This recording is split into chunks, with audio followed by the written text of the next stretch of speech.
the wide, wide world of sports is going on here? I promise you, whatever scum did this, not one man on this force will rest for 1 minute until he's behind bars. Now let's grab a bite to eat. Yeah, come on. I feel the hot wind on my shoulder and the touch of a world that is older. I hit the switch and check the number. I leave it on and then I slumber. I hear the rhythm ringing through it. Flamenco guitar and cumbia music. I hear the talking of the DJ. The devil listen, what does he say? I'm on a Mexican radio. I'm on a Mexican radio. Broadcasting live from high atop the J.P. White Building in downtown Roswell, New Mexico. It's Mornings with Mike Winters on 106.5 Roswell's Talk FM. Is that what I sound like when I talk? Now, here's your host, Mike Winters. And good morning, one and all. Welcome to Mornings with Mike Winters. I am he. That would be me, Mike Winters. Happy Thursday. Mm-hmm. Yeah, the week is almost there. We're close. Like, just here, you're like, oh, man, I still got half a week left. Today, you're like, oh, weekend's like right there. Yeah. Yeah. Nice to be on the back half. Yeah. Donkey lip in the weekend. There you go. Yep. I'm going to make it happen. I'm going to make donkey lipping a thing. He's trying to bring it back. I'm trying to give it the fetch. Or I don't know, approach. bring it back or start it in the first place. Start it in the first place, Maybe yeah. that's more the appropriate. But I saw some news that kind of made me happy right before show. Okay. And do y'all remember my asphyxiation with the show Live PD? First of all, maybe not your asphyxiation. Oh, not asphyxiation. My fascination. Yeah, fascination. Sorry. Fixation. I haven't woke up yet. Sorry, my fascination. My autoerotic asphyxiation with, what was it again? I'm sorry. I completely missed the back half of that. Live PD. Oh, okay. Yeah. Yeah. Right. So, the show was canceled back a couple years ago, right about the height of the police, all the stuff going on, all the height, the all ASAP that thing. Yeah. So it got canceled. Well, the show's been kind of repackaged, and Reels has picked it up. Really? It's pretty much Live PD. Okay. It's called On Patrol now, and it starts this Friday. This weekend it starts. And it's just like Live PD was before. Right. Friday, Saturday night, 3 hours live. Huh. And they're going to cover 8 different police departments around the country, kind of just like they did before. Same people, matter of fact. I was gonna ask. It's got the same dude, the host in it. I don't know if Styx is in it or if it's another guy, but I can't remember. I can't remember anybody's name this morning for some reason. The guy that's on News Nation now and all that was the host before of Live PD. He's the host. Nice. Got the gig back. The guy Styx Larson, who kind of got famous from the show. I'm not sure if he's back with it or not. He might be, but I didn't notice in the commercial I saw. But anyway. See, I never watched the show, but it was always a thing in my house because, well, my in-laws they loved the show. Well, and I got really into it because they showed that first season. Mm-hmm. They were showing a police department that was like covering like my family back in Maryland, that county. So I used to get into it, watching all. See if I can. And so that was part of the draw. And then they did, I think they did Albuquerque PD or. Did they? They did one of the New Mexico. I don't remember which one it was. It was probably Albuquerque because they usually jump on board with that. Matter of fact, they were one of the first police departments to jump on board when Langley reached out for cops, official cops. The APD was like one of the first ones that jumped. My brother-in-law was on Cops. Was he? As a shirtless? As a cop. Shirtless and drunk? No, back when he worked. So was my brother. Different reason. I have a brother-in-law. He now works for Santa Fe Police, but he used to work for the Albuquerque Police Department. Right. And when he back when they were on Cops, he was on one of the episodes of Cops, and they were.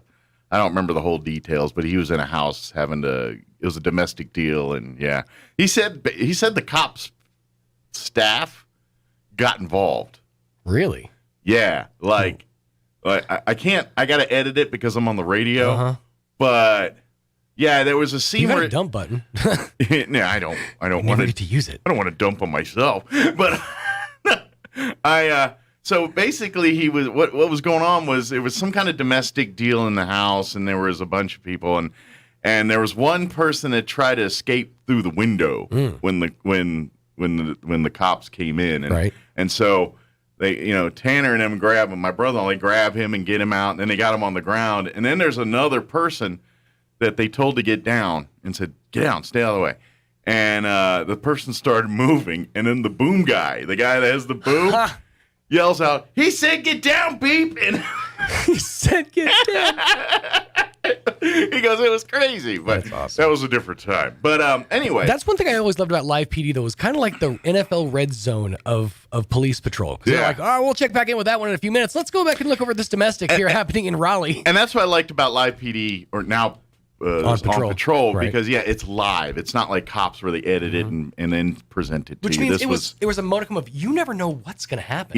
Yeah. Which this is why it kind of faded on me after a while, especially when it was just police departments I didn't care about. Right. But it's been a couple years. I kind of missed the show, and I'm like, all right, I'll check it out. You've had a chance to build an appetite back up. But then they put a sweet little cherry on top for me today. Really? Yes. Okay.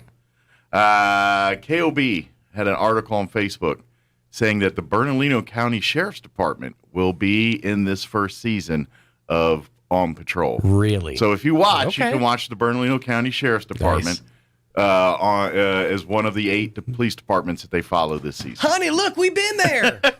It's the doghouse. So I'm like, yay, more local for me, or more something I can relate to. So. That is a big draw for Breaking Bad for me. Like I, don't usually watch stuff like that, but the fact that it happened in Albuquerque and I could like pinpoint locations really made me kind of pay more attention to the story itself. So it helps. It does. It's just kind of neat. So, but I'm wondering. A mutual friend of ours has a son that works for the Bernalillo County Sheriff's Department.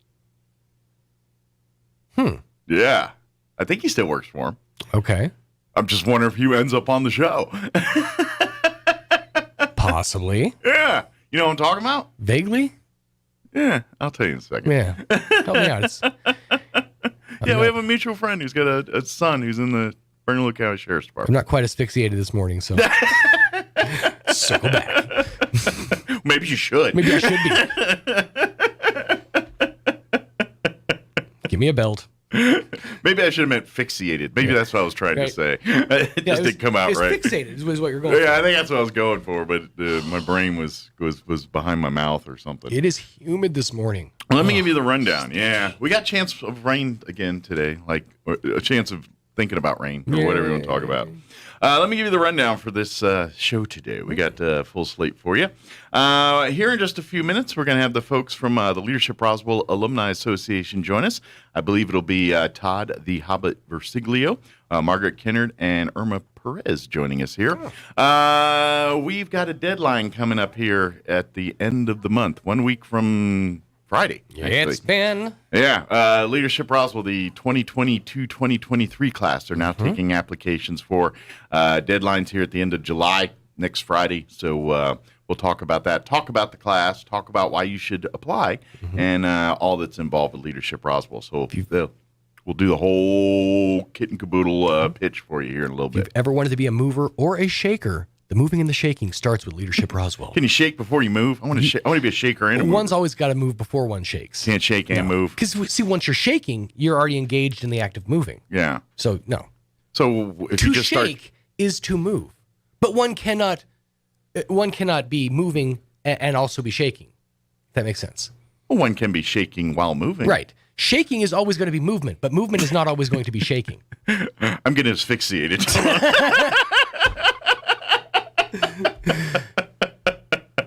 But it all starts with Leadership Roswell. That's the point. There we go. So so we're gonna learn you all of that, and then in the 8 o'clock hour, about 8:15, Juanita Jennings, Public Affairs Director for the City of Roswell, join us, gives an update on things happening in and around the city, and then in the 9 o'clock hour, we're gonna replay our interview. We had the folks from the Chaves County Extension Office join us, all of them actually, all 3 agents join us on Tuesday. So we talked about FAIR. which Chaves County Fair is actually kind of gets underway this weekend, but really the public portion of it next week here and all that stuff. But we talk about that and 4-H and all that and get an update. Oh, also we talk pecan weevils and traps. Ooh. Yes, I learned what a pecan weevil trap is because I had no idea what one looked like. And in my head, I was thinking like some cage. And now I'm starting to watch Stranger Things 3. Right. I'm into that. And rats are just bursting into goo. So I'm like, I wonder if it's something like that. But it's not. But we learned all about it. Nice. So I will tell you this.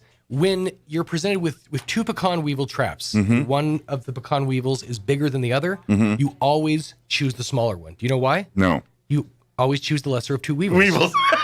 I knew it was coming. I was like, there's a pun in here. I'm just going to wonder where it's at. I'm just gonna take his hand and walk down that path with him. I was like, I knew it was coming. All right, it is 7:16. Let's just get through the weather. Just dive on in. Here it is. I'm meteorologist Steve Hamilton with your Pecos Valley weather. Looks like we'll have enough moist air available for a few afternoon showers and thunderstorms today. Otherwise, we'll be getting sunshine and our afternoon highs in the low 100s. Maybe an isolated shower this evening, cloudy overnight and mid-70s, and then we dry out on Friday. Sunshine and highs going up to about 100, sunny and near 100 for the weekend. That's your latest forecast. I'm meteorologist Steve Hamilton. Thank you, Steve. Currently 76 degrees here in Roswell. Humidity is at 56%. Winds currently out of the north at 9 miles per hour. We do have that monsoon chance of rain this afternoon, 20% chance of some showers after 3 today. Mostly sunny, high of 101 expected. Winds will be out of the north 5 to 15 miles per hour. Tonight, looking at a 30% chance at showers and thunderstorms before midnight. Mostly cloudy otherwise. Looking at an overnight low of 73 with south winds. Looks like about 5 to 15 miles per hour. Friday, not much talk of rain there. Just sun, heat, highs right around 100, 99 officially. Northeast winds 5 to 10. Friday night, mostly clear. Overnight low of 74 with south winds 5 to 15. And then for the weekend, sunny, hot, high of 100 for you Saturday. South winds 5 to 15, and then sunny, hot, highs around 99 for Sunday. Just glancing at next week. Let's see what they give me. More of the same. 20% chance of rain Monday, 98. 20% Tuesday, 99. 20% Wednesday, 99 as well. So, sensing a pattern.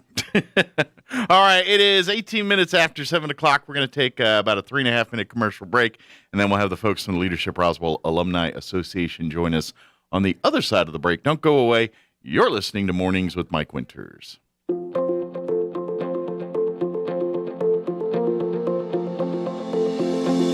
Being called a fox in your marriage might not always be a good thing. Hi, this is Pastor Troy and my wife, Miss Julie, for the Joy of Marriage. In Song of Solomon, it says, "Catch all the foxes, those little foxes, before they ruin the vineyard of love."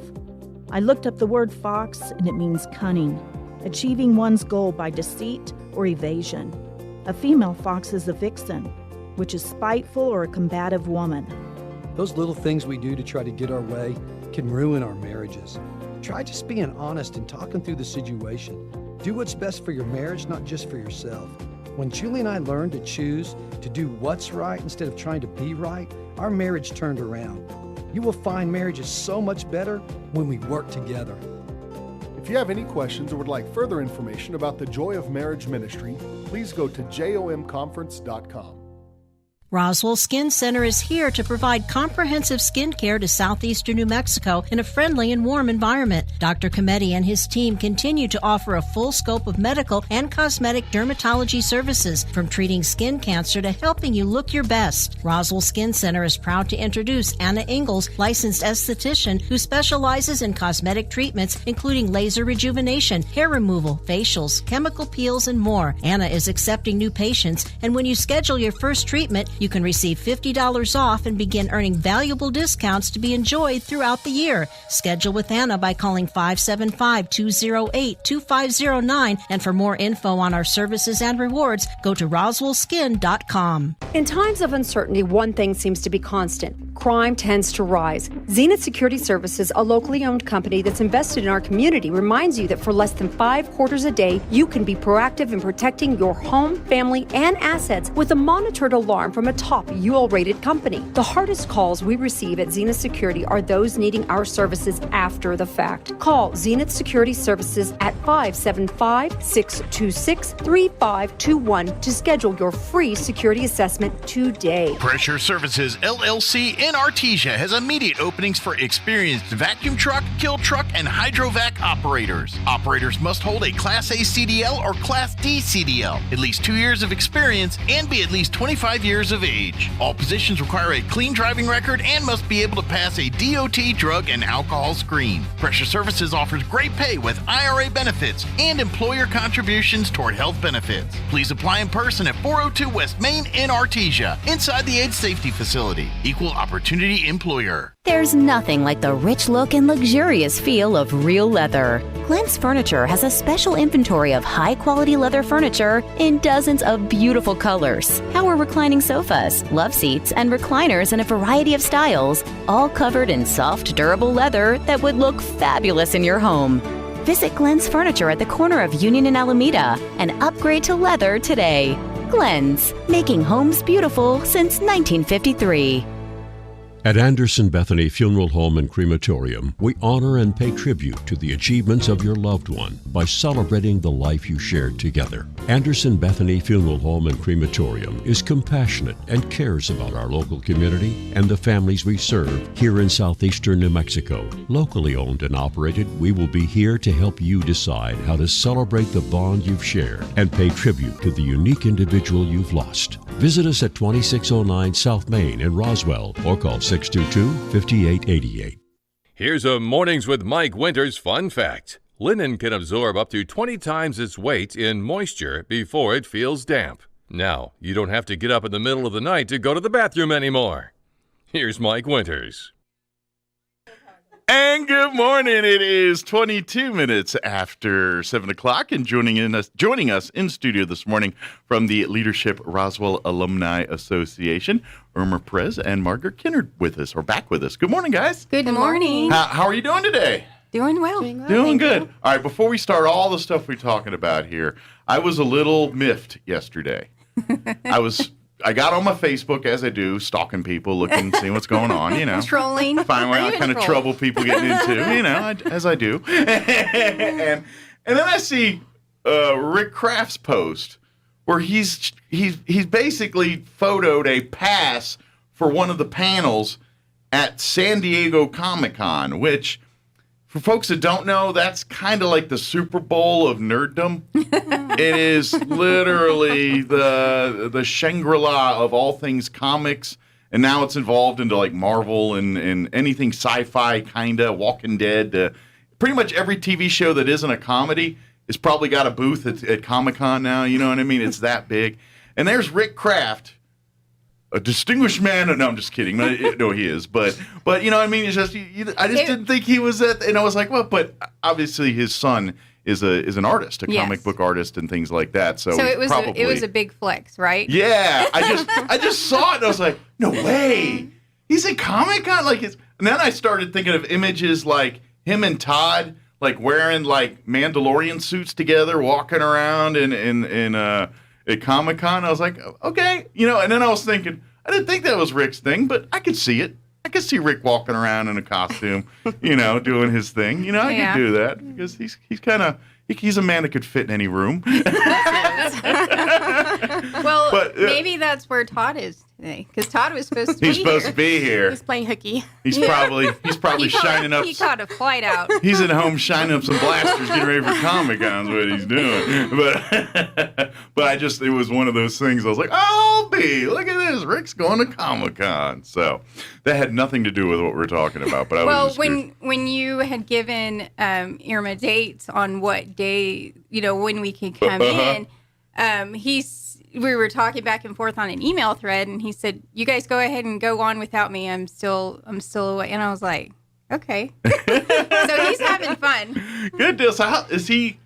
Like, when did Comic-Con start? Like, how has he been there for a couple days, or was like yesterday? He's been gone for a while. Okay, I didn't know if it was like in the middle of it or kind of. And I think he said something in there. I don't know. I kind of got lost in the big poster and I didn't read the rest. But, yeah, I think his father's birthday was last week. Oh no! Well, he's got a whole kind of.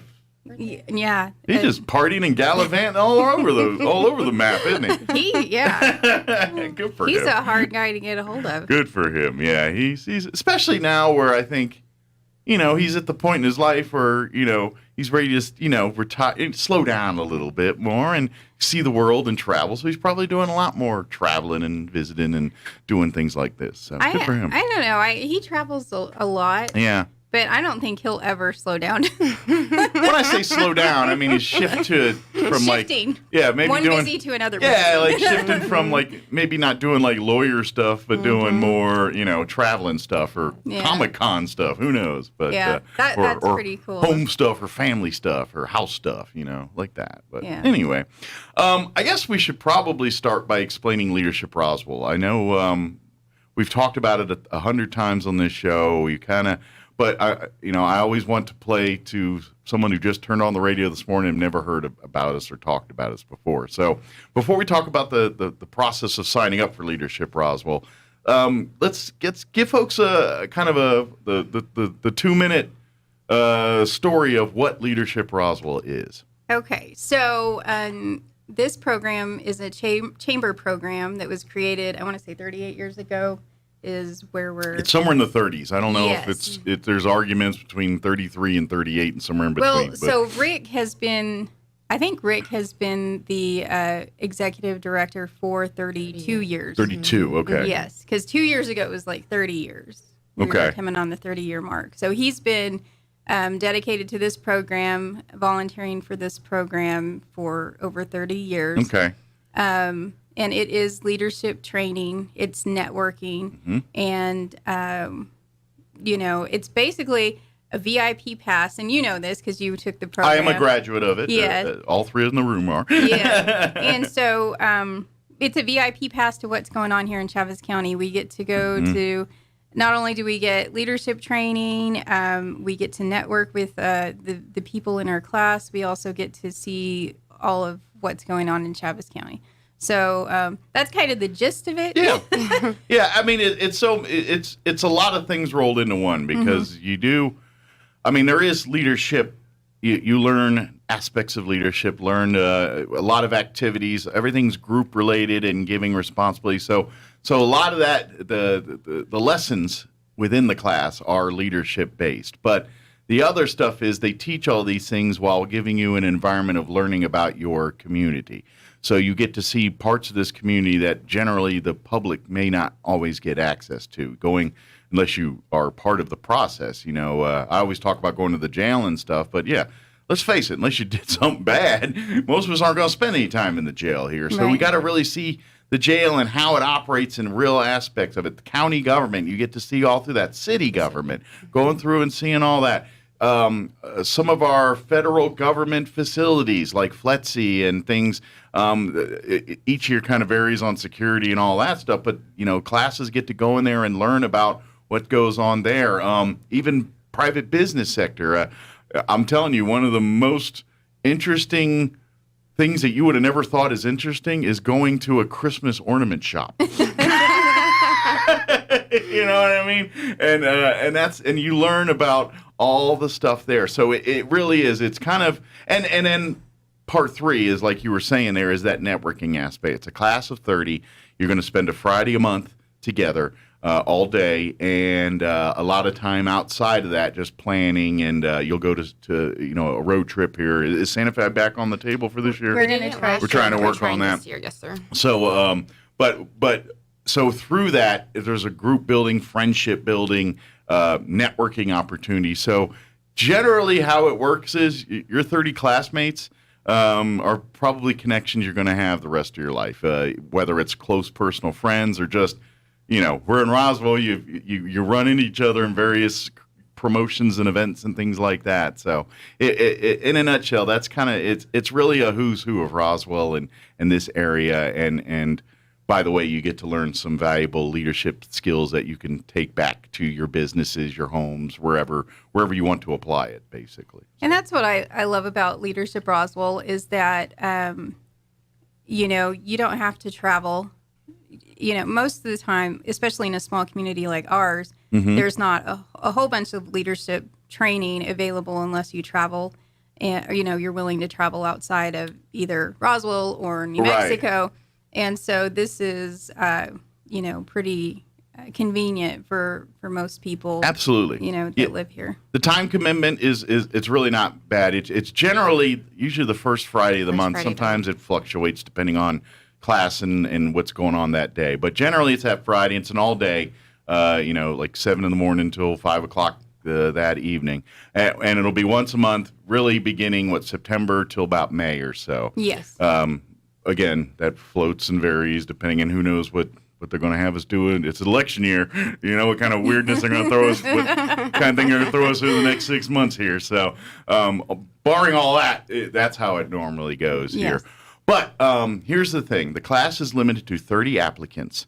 Every single time, more than 30 people apply for this opportunity. Because I think a lot of people have, like you said, it's been around for 30 plus years. There's been, say 30 times 30, that's a lot of alumni. There's a lot of people who have gone through this program and see the value of it. So more than 30 always apply usually. And I know we've seen, and you could attest this better than I can, like organizations and businesses that generally like to send people through Leadership Roswell are generally like they come back year after year. Oh, yeah. You know what I mean? Like we would love to see some more businesses and entities learn about Leadership Roswell and say, hey, maybe we should send one of our people here for this. But I could guarantee you every year, there's going to be some city and some county folks in there. There's going to be some NMMI folks in there. Absolutely. There's going to be, Eastern. Eastern New Mexico University, Roswell. They're always, Excel sends people. Excel, like even Pioneer Leprino, Bankers just as well. different. Leprino, we've had just different major industries or businesses or organizations in our community all every year say, all right, who do we have available? Do we have someone we can send through the program? And then the rest is made up of just people who maybe didn't, they got their own businesses or their company didn't sponsor. They just said, this is something I need on my own and do this. But we have there are certain entities that have been doing this for every single time. And so we'd love to see more of our mom and pops or other businesses or new businesses coming through saying, hey, maybe we could send some of our people through this class to bring back some of that information and assets to our company, to our business. Right. So it's definitely something we'd love to see more of and get more of those in. And we have a great support, but I'd love to see, more of these new people, new businesses and things that are setting up shops, sending a steady flow each year to that. But yeah. And so I wanted to just mention, because you brought that up, prior to COVID, we had, I think, 55 applicants one year, and we had to turn nearly as many away, that we actually were able to fit in the class. And so, and you brought it up, it is a time commitment. There is a financial commitment because it's, is it $550 or $650? $650 for the class, and that pays for meals, supplies, and all of that. Your trip, the Santa Fe and all that, Yes, so it is a commitment, but there are scholarships available, and we're so thankful to the Leadership Roswell Alumni Association who provides scholarships for people that need them every year. By the way, all those folks that have gone through the class, you're eligible to be on the Alumni Association. Yes. Like I said, it was 30-some years, 30 people. There's a big pool of people to choose from. It's funny because as I was exiting, there were some people that had graduated several years prior, even maybe decades, that were coming back and getting on board. So that's cool. Yeah, I mean. So maybe we get some old schoolers come back up. I know we got a few experienced people, a few Elaine Mayfields that have been in the class, back when, say, like Bill Clinton was president, but I'm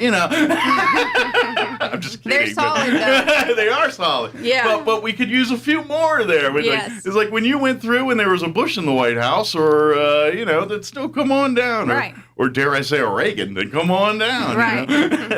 Yeah. But either way, that's what we'd love to get people more involved. However, like you said, 30 people are in the class.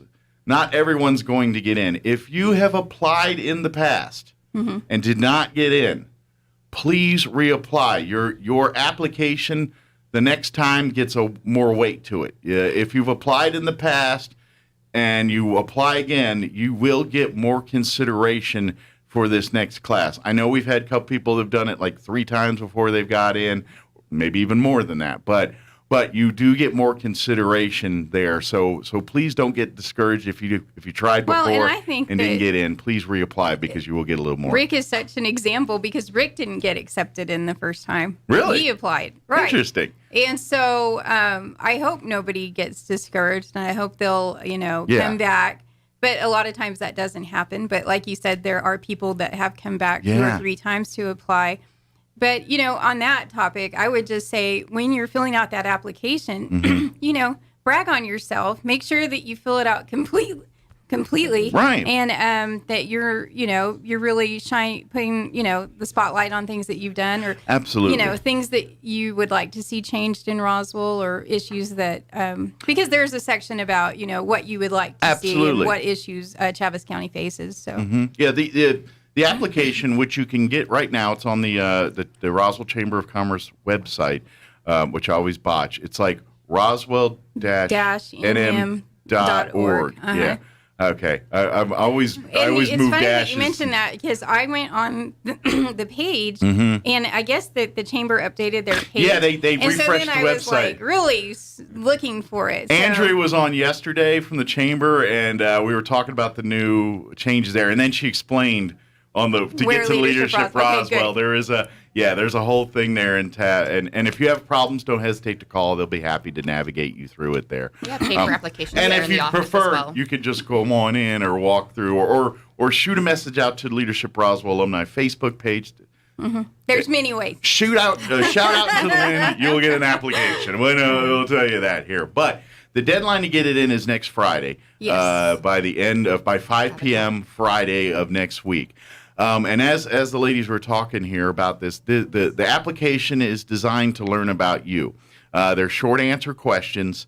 A lot of it about you, but your thoughts on our community. Like, what do what's our greatest asset? What do we need to improve? What's our biggest problem? What do you need? We're missing. They really want. The application is designed to really learn about you. So if you want to not get in, this is what you do. When they say, what is Roswell's biggest problem? And you write crime and then move on to the next question. If you do that, then we're going to say, well, I don't think we need this person. That person. No, we want, okay, crime's fine if that's your answer. But why? What's going on? What is it? What specifically are you talking about? Let's get in the weeds here just a little bit. We want to get a little insight about you and learn, why you're doing this. Because at the end of the day, the 30 people they're trying to get are trying to get people that are going to be an asset to this community as well. And yes, you're signing up to take these things back to your organizations and your things, but at the same time, Leadership Roswell looks at this as like we're grooming the next generation of mayors, city councilors, county commissioners, county managers, city managers, business owners. We're setting the table for those next folks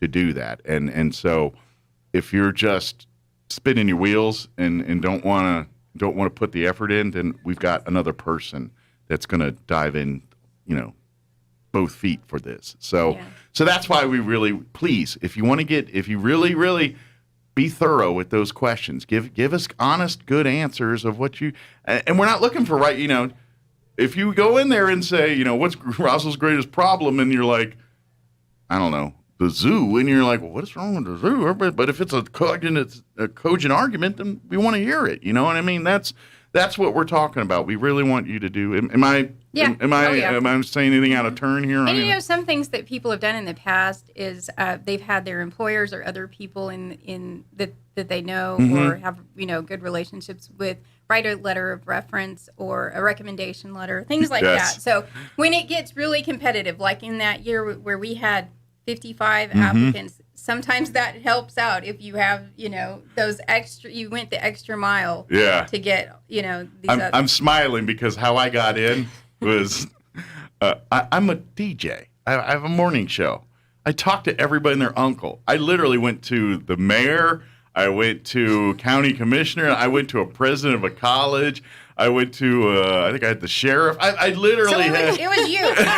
I literally had like 6 or 7 recommendations from who's who. And I was like, dude, I mean, come on. I can't go any better than this. Yeah. So I stacked the deck for me. I'm not going to lie. It was a one-up for sure. So, get nice to these people. They'll give you letters. Well, and, I don't think we've talked about this before, but can you tell the listeners what you like so much about the program? Like maybe if we all did that. Yeah, I will tell you this. And it was an asset I talk about a lot. It's that peeling back of the curtain. I'm always been fascinated with how things tick, So are you from Roswell? No, not originally. I'm from Maryland, Washington, D.C. I didn't think you were from. Yeah, I grew up in Maryland. I came to Roswell in 2000. Yes, end of 2000.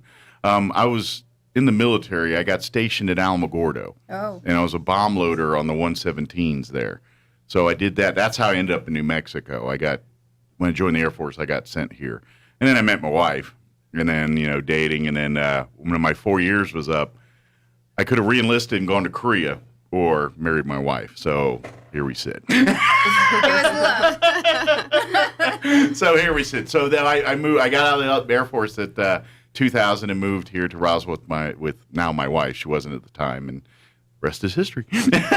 But anyway, so I'm not native. But I would say I'm always fascinated. And I talk about this on the radio a lot, where I don't like. I watched a thing on HBO Max about the Lakers and when Magic came and it's a great show. I could care less about the Lakers or basketball, to be honest. I love sports. I'm just not a basketball person. But I was so fascinated by the inner workings and how all that came to be. And I didn't care it was about basketball. I just loved the story and behind the scenes. So I love that. So that side of Leadership Roswell is my favorite. Mm-hmm. I love going to the county and they take me to the sheriff's department. It's like, hey, you want to see our vault with our guns and our big, our Tommy gun from the 40s and all this other cool things we have? I'm like, yeah, I want to see all that. Hey, you want to go to the courthouse and, check out the jail or go see parts of there that I technically the public's allowed to, they just don't go to necessarily, And so for me, that's the cool part. Christmas by Krebs, that was so cool because I'm thinking, how exciting is this? They make glass ornaments. It's not exactly solving world peace here. You know what I'm saying?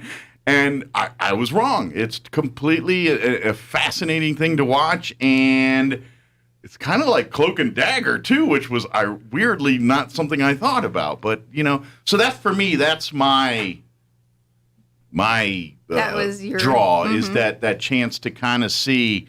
In the jail, let's face it, contrary to popular belief, I've not been to jail in Chaves County here. So in Chaves County, no.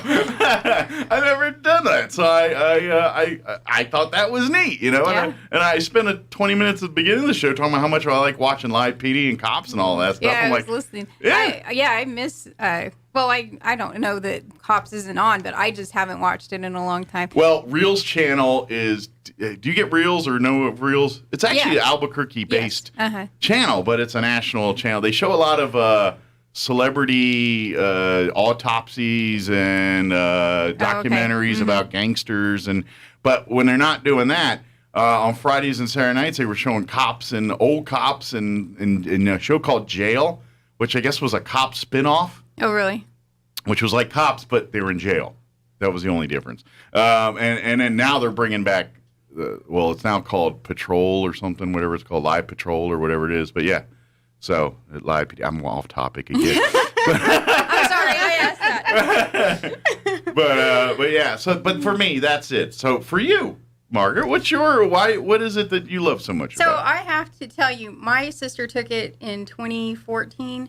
And I went to her graduation. So I kind of knew that she was in this program. I had no clue what it was. I never heard of it. And I've been here since 1981, I think, is when my family moved here. Okay. And so I was 3 when we moved to town. I was born in Silver City. My mom's family is from Lordsburg, New Mexico. Oh, wow. So, yeah. So anyway. So you went from like nowhere to a little bit of a somewhere. Because going through Lordsburg. Well, and there ain't nothing in actually, Lordsburg. I say Lordsburg because everybody knows where Lordsburg is, but they actually lived, it would be like. We're the cactus next to Lordsburg. Right. We live there. Animus, New Mexico is where my mom's family is from. Okay. So that's like 30 miles towards They have Arizona a Godfather's Pizza at the Pilot J rest stop there. That's about the extent of Lordsburg. So, yes. So my parents met there when my dad was a state police officer on patrol. Okay. And she worked at a pharmacy.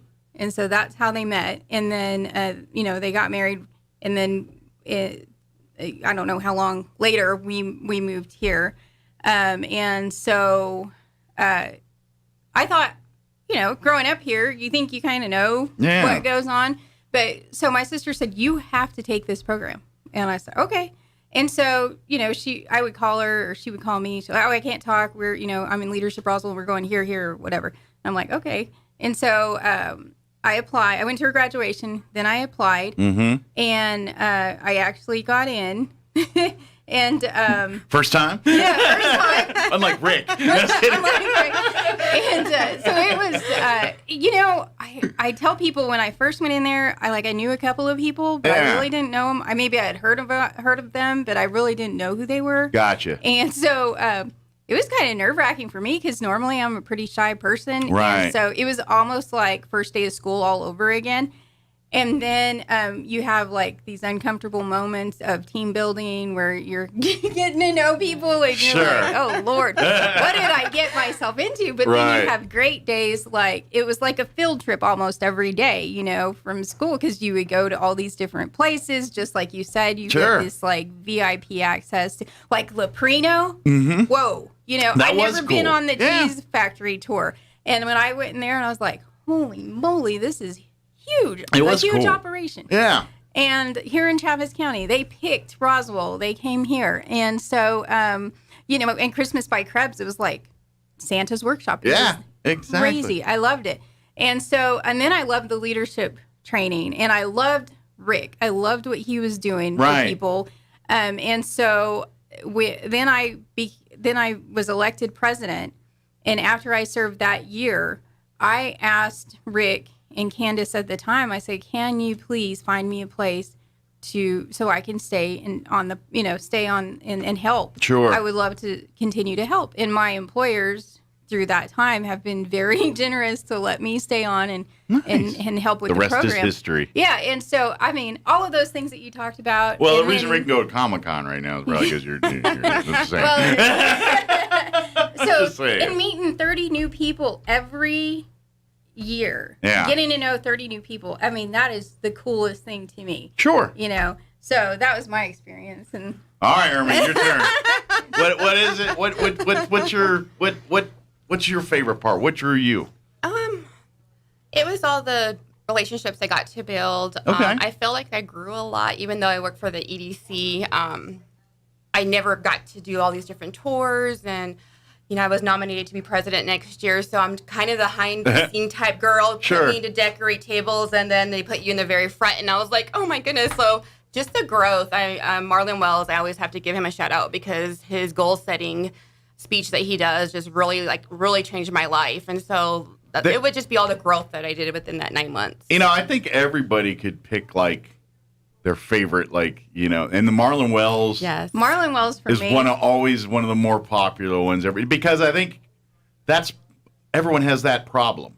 I don't care if you're trying to be busy and all that, and it's just just managing how to do everything, and so I think most people are like, oh yeah, and what I should say no sometime. And what I think is cool about Marlon and cool about Rick, these are actual people that have applied leadership and goal setting. They're pulling it off. Right. You see Rick or Marlon with, it's not really a bucket list, but it's his goals, his goal setting and what he wants to do in his life and what he wants for his physical health. and all of these things, and you see him accomplishing it year after year. You're like, I can do that. Yeah, absolutely. So, I just all the time. Folks, we please consider you've got about a week and a half here to get your applications in. So. Go ahead and get your application picked up. Swing by the chamber. Go download it off the website, roswell-nm.org.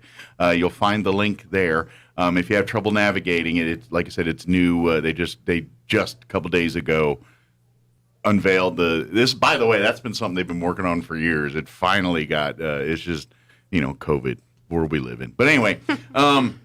Go there, get that application, get it, start perusing it this weekend, percolate your answers and everything, and then maybe maybe over the weekend, get it filled out, and then get it back to the chamber by 5 p.m. Friday of next week, which is the 29th? Yes, sir. I think it is, off the top of my head. And then wait for a phone call from Rick here. He calls every single person, whether they made it or not, and has a conversation with them. That's always been his, like, I don't care. This is what I'm going to talk to every single one of them. He's bound and determined to make sure he connects with every person that applies. Yeah. So you'll get your phone call here, and then we'll get going here, I guess August, really, because that's when they'll still. So we've already started planning the welcome reception. Okay. And so, it's some fun things on tap. We got it going. Good deal. So. And we're hoping to make this the best year ever. And I know everybody is pretty competitive about what year they graduated. Oh, yeah, there is a little bit of rivalry between classes. Yes, actually, right. Todd and I are of the same class, so I'm on Team Todd on this one. Sorry. Well, did my husband take it in your Yes. year? Okay, your so husband was in our class, too. And he's probably listening, so he's probably all three of us were in the same class. What year is that? 20? I think it's 2019. Yeah, 2019. I always mess it up with 19 or 20, but 20 because 2020 was all the COVID. So 19. Yeah, it was before all that. So please apply. Trust me, it's a lot of fun. That's the other part. We talk about all this stuff you learn, but it's a lot of fun. You have a good time. When you do go to Santa Fe and things, it's a little like going to day camp with your kid. It's kind of fun like that. Adults acting not like kids, but that spirit of we're on a field trip. It's exciting. That whole deal. So please, apply and be. I guarantee a year after once you're a graduate, you're going to realize, man, that was I've unlocked and learned so much over this that you don't realize, and that's just a lot of it's ancillary. You can't really, like, we talk about this, and this, but it's different for each person. Mm-hmm. Each person, it provides opportunities in their own little spectrum of the world. Yeah. So, but please apply. And it's something that I wish. I mean, I think you hear about it, you take it whenever it's just appropriate for you. Things happen when it's at the right time. But it's one of those things that I wish that I could have taken, like, in my 20s. Right. You know what I mean? Yeah. And so hindsight situation. Yes. Like, man, this would have been useful 20 years ago or 10 years ago. Yeah, absolutely. So, is there any information that we didn't share that we wanted to make sure we get? We're not missing anything. If you have any questions, please reach out. Leadership Roswell Alumni Association's Facebook page. Shoot a message or a comment out there. Mm-hmm. Call the Chamber of Commerce if you have any questions. They'll be happy to answer anything. And if they can't, they'll get a hold of, Margaret, probably not Rick. Yeah, well, you can get a hold of Rick on Facebook. Yeah. Or, of course, he'll be muffled with his stormtrooper helmet. I'm just kidding. Don't call him this week. Yeah. He's on vacation. His Lord of the Rings robe. Right. I hope somebody's getting some good pictures of him. If he shows up in cosplay, there better be a picture. If I see Rick Kraft dressed like one of the Lord of the Rings wizards, I want to see it. Yeah. Me too. Very good.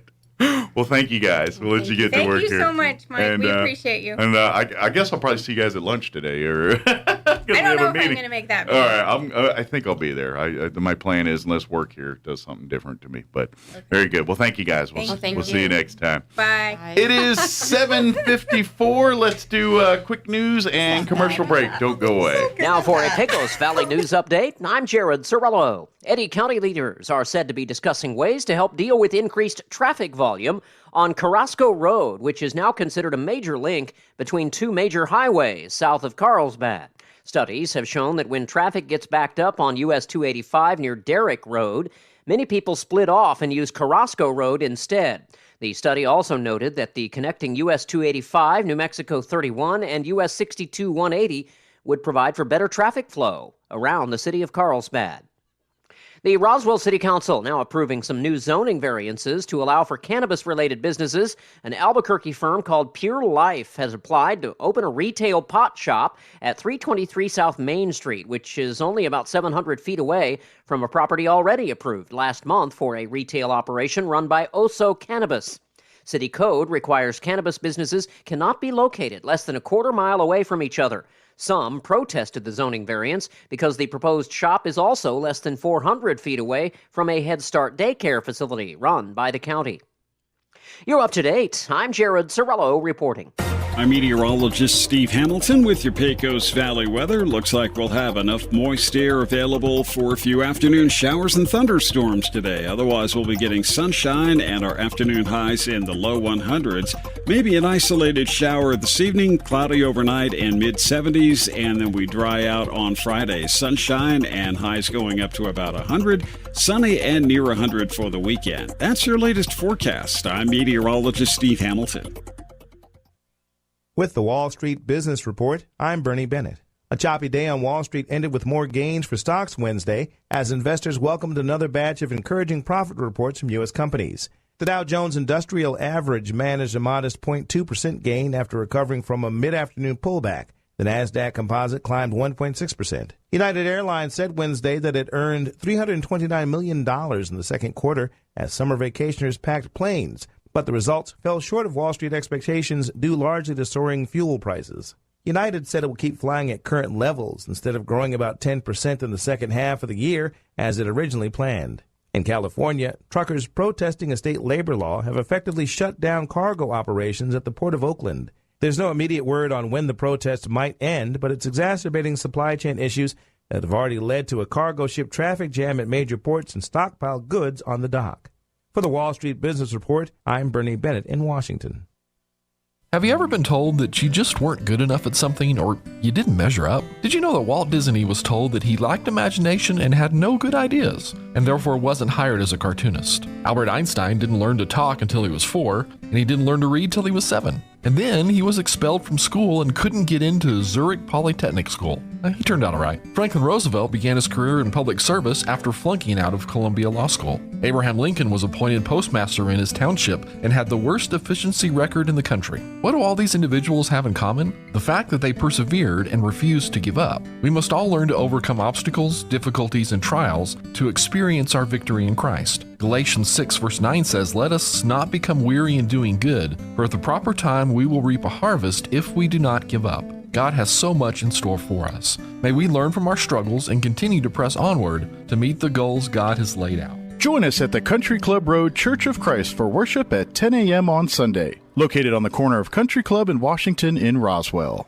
Yup, it's back to school season, and Roswell Honda wants to get you geared up with the 5th annual Back to School Blowout. Stop by Roswell Honda now through July 29th and register your kids to get a backpack chock full of supplies absolutely free. Then on July 30th, join Roswell Honda for the Back to School Bash with lots of free food and fun stuff for the whole family. And that's not all. While you're there, register to win a brand new desk, office chair, and HP laptop. Register now for the Back to School Blowout, July 30th, 10 to 1 at Roswell Honda, 2177 West 2nd. At LeGrand Funeral Chapel, we believe that every funeral should be a reflection of the life it honors. The joys, the triumphs, the faith, the family, and so much more. For us, no detail is too small, no request too big. This is Rosa Aguilar. When the time comes to choose a funeral home, we hope you'll let us serve your family. At LeGrand Funeral Chapel and Crematory, we make it personal.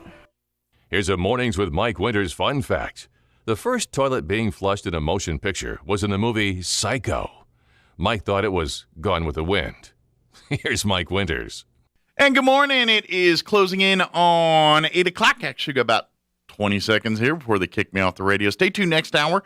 About 8:15 or so, Juanita Jennings, Public Affairs Director for the City of Roswell, will join us. Give us an update on what's happening in and around the city. Town Hall News coming up next. We'll be back on the other side of news. Don't go away. You're listening to Mornings with Mike Winters. And I'm less sweaty now. Here's a Mornings with Mike Winters fun fact. Elephants use these skin folds on their bodies to crush mosquitoes. Mike Winters uses his to hide M&Ms. This hour from Here's Mike Winters. I'm Rich Thomason. The number of Americans applying for unemployment benefits hitting an 8-month high. Last week's applications rose by 7,000 to 251,000. From the east to the west, heat advisories covering tens of millions of Americans, but certainly not the first time we've seen this kind of weather. It's hot, but not as hot as the killer U.S. heat wave of 1936. 5,000 people died of heat-related injuries in a summer that saw 121 degrees in North Dakota. Fast forward to 2022. Britain seeing its hottest day on record Tuesday with 104 degrees at London Heathrow Airport. Over 100 million Americans are under National Weather Service heat advisories or warnings. And some parts of the U.S. are looking at temperatures near 118 degrees. This as the brutal summer heat wave continues. The Northeast is feeling the heat as well. Boston declaring the heat an emergency situation, and New York City telling its residents to stay inside if they can. Tasha Stevens reporting. Speaking in Somerset, Massachusetts yesterday, President Biden. I come here today with a message. As president, I have a responsibility to act with urgency and resolve when our nation faces clear and present danger. And no, the president not talking about the flood of deadly fentanyl and people across our southern border. He is talking instead about climate change. It is literally, not figuratively, a clear and present danger. Mr. Biden vowing to resort to executive action to combat climate change after his attempt to convince Congress to act fell short.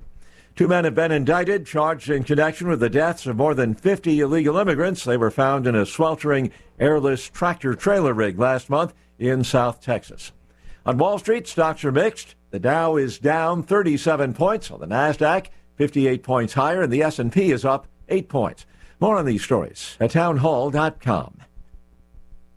It's no secret, America. We've been let down. Inflation is taking its toll in the grocery stores, the products we buy, and the pain of every visit to the gas pump.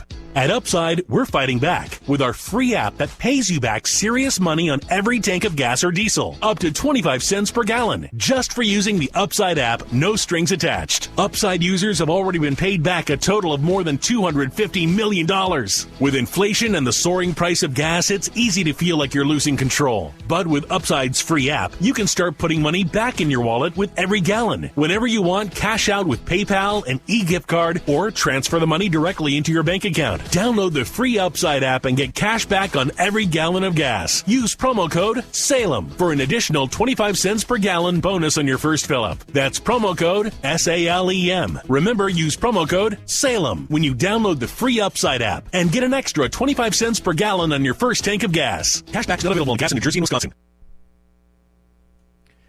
A pipeline operator says natural gas has started flowing through the major line from Russia to Europe following a 10-day maintenance shutdown. The gas flow was expected to fall well short of full capacity, and the outlook was uncertain.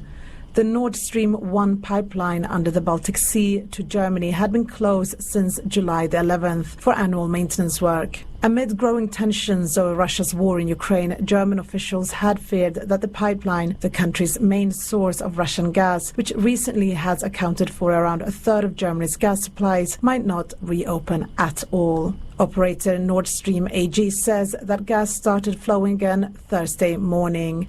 I'm Zeria Shakili. Italian Premier Mario Draghi has resigned after a key coalition ally boycotted a confidence vote.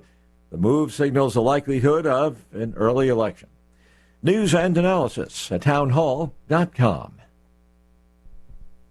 The heiress to Publix gives $50,000 to the conservative education group Moms for Liberty PAC. An emerging political committee operated in Florida by conservative parental rights advocacy group Moms for Liberty scored its first major donation last month, and it came from the Publix areas. Julie Fincelli, daughter of Publix supermarket founder George Jenkins, donated $50,000 to Moms for Liberty in June, marking the first contribution to the group's Building Political Action Committee. The donation from Fancelli is already reaching hands of candidates running for local school boards, including several endorsed by Florida GOP Governor Ron DeSantis. Bernie Bennett reporting. Hoping to rein in surging inflation, the European Central Bank has raised interest rates for the first time in 11 years. It was a larger than expected increase of 0.5 of 1 percentage point. Once again on Wall Street, the Dow down 116 points. More on these stories at townhall.com.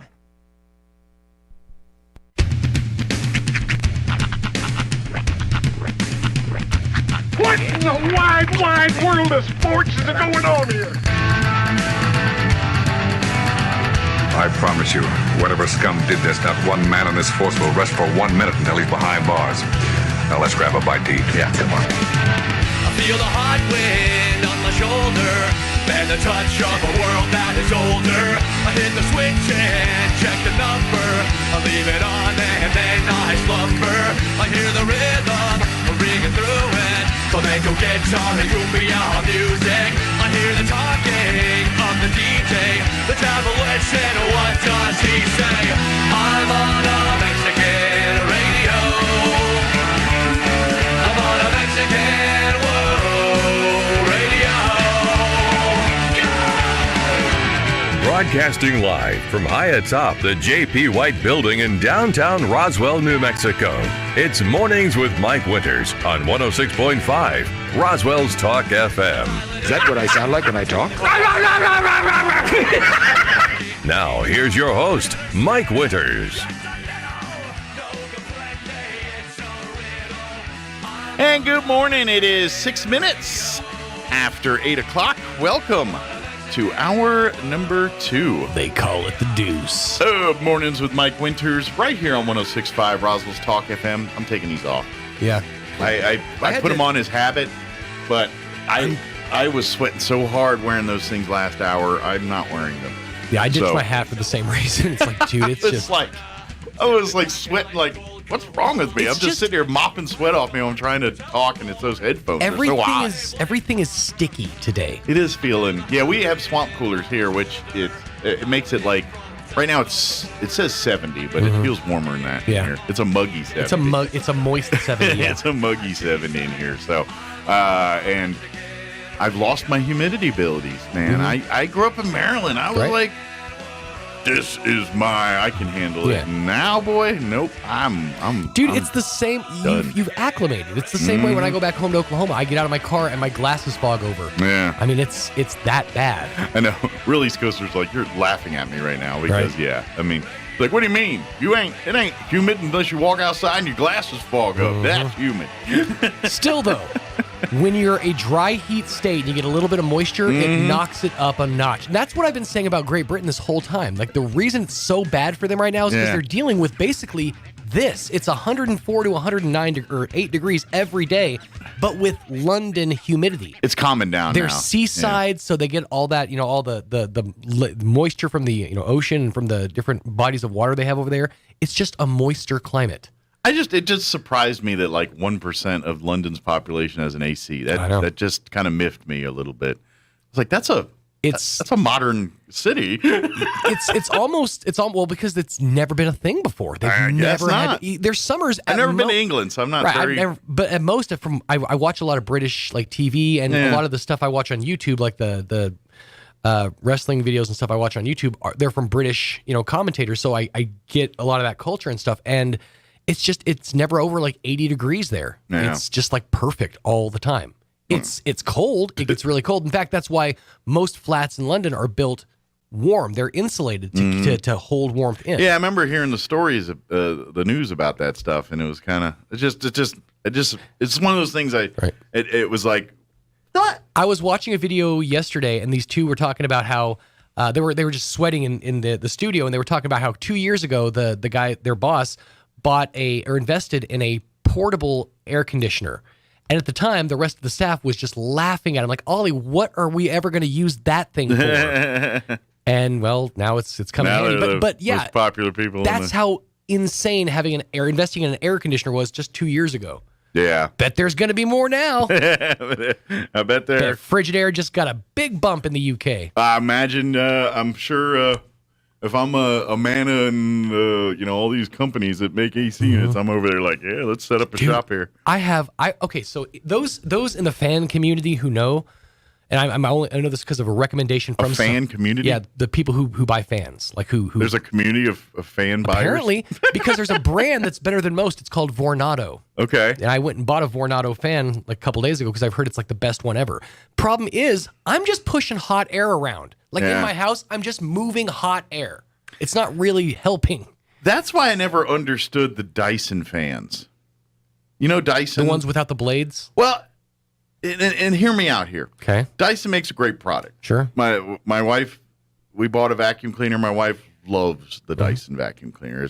Matter of fact, someone suckered her into buying a $1,200 Kirby, and she wanted her Dyson back. So this was a recent Kirby? Well, like within the last 10 years. Well, this is the reason I asked. There was a rash here in Roswell. There was a rash of people buying Kirbys because for a while there was a local Kirby, like a company that was doing the door-to-door sales. Yeah. I know this because my brother-in-law was one. Ah. And he never sold a single vacuum. But we learned all about their NASA technology that they got from NASA, like dual suck technology and all this. But really, those things were behemoths, and it was basically a wall unit with wheels. Well, the one that we had, it had a gear shift. Like it had D. Holy moly. You guys had a John Deere. Yeah, it was a clutch. But we vacuum with our international harvester. So back to what I was saying. Yeah. So my wife loves the Dyson thing, and I've been to like Bed Bath and Beyond and seen the Dyson fan that like hangs on display there, and I'm like, oh it works good, blows air.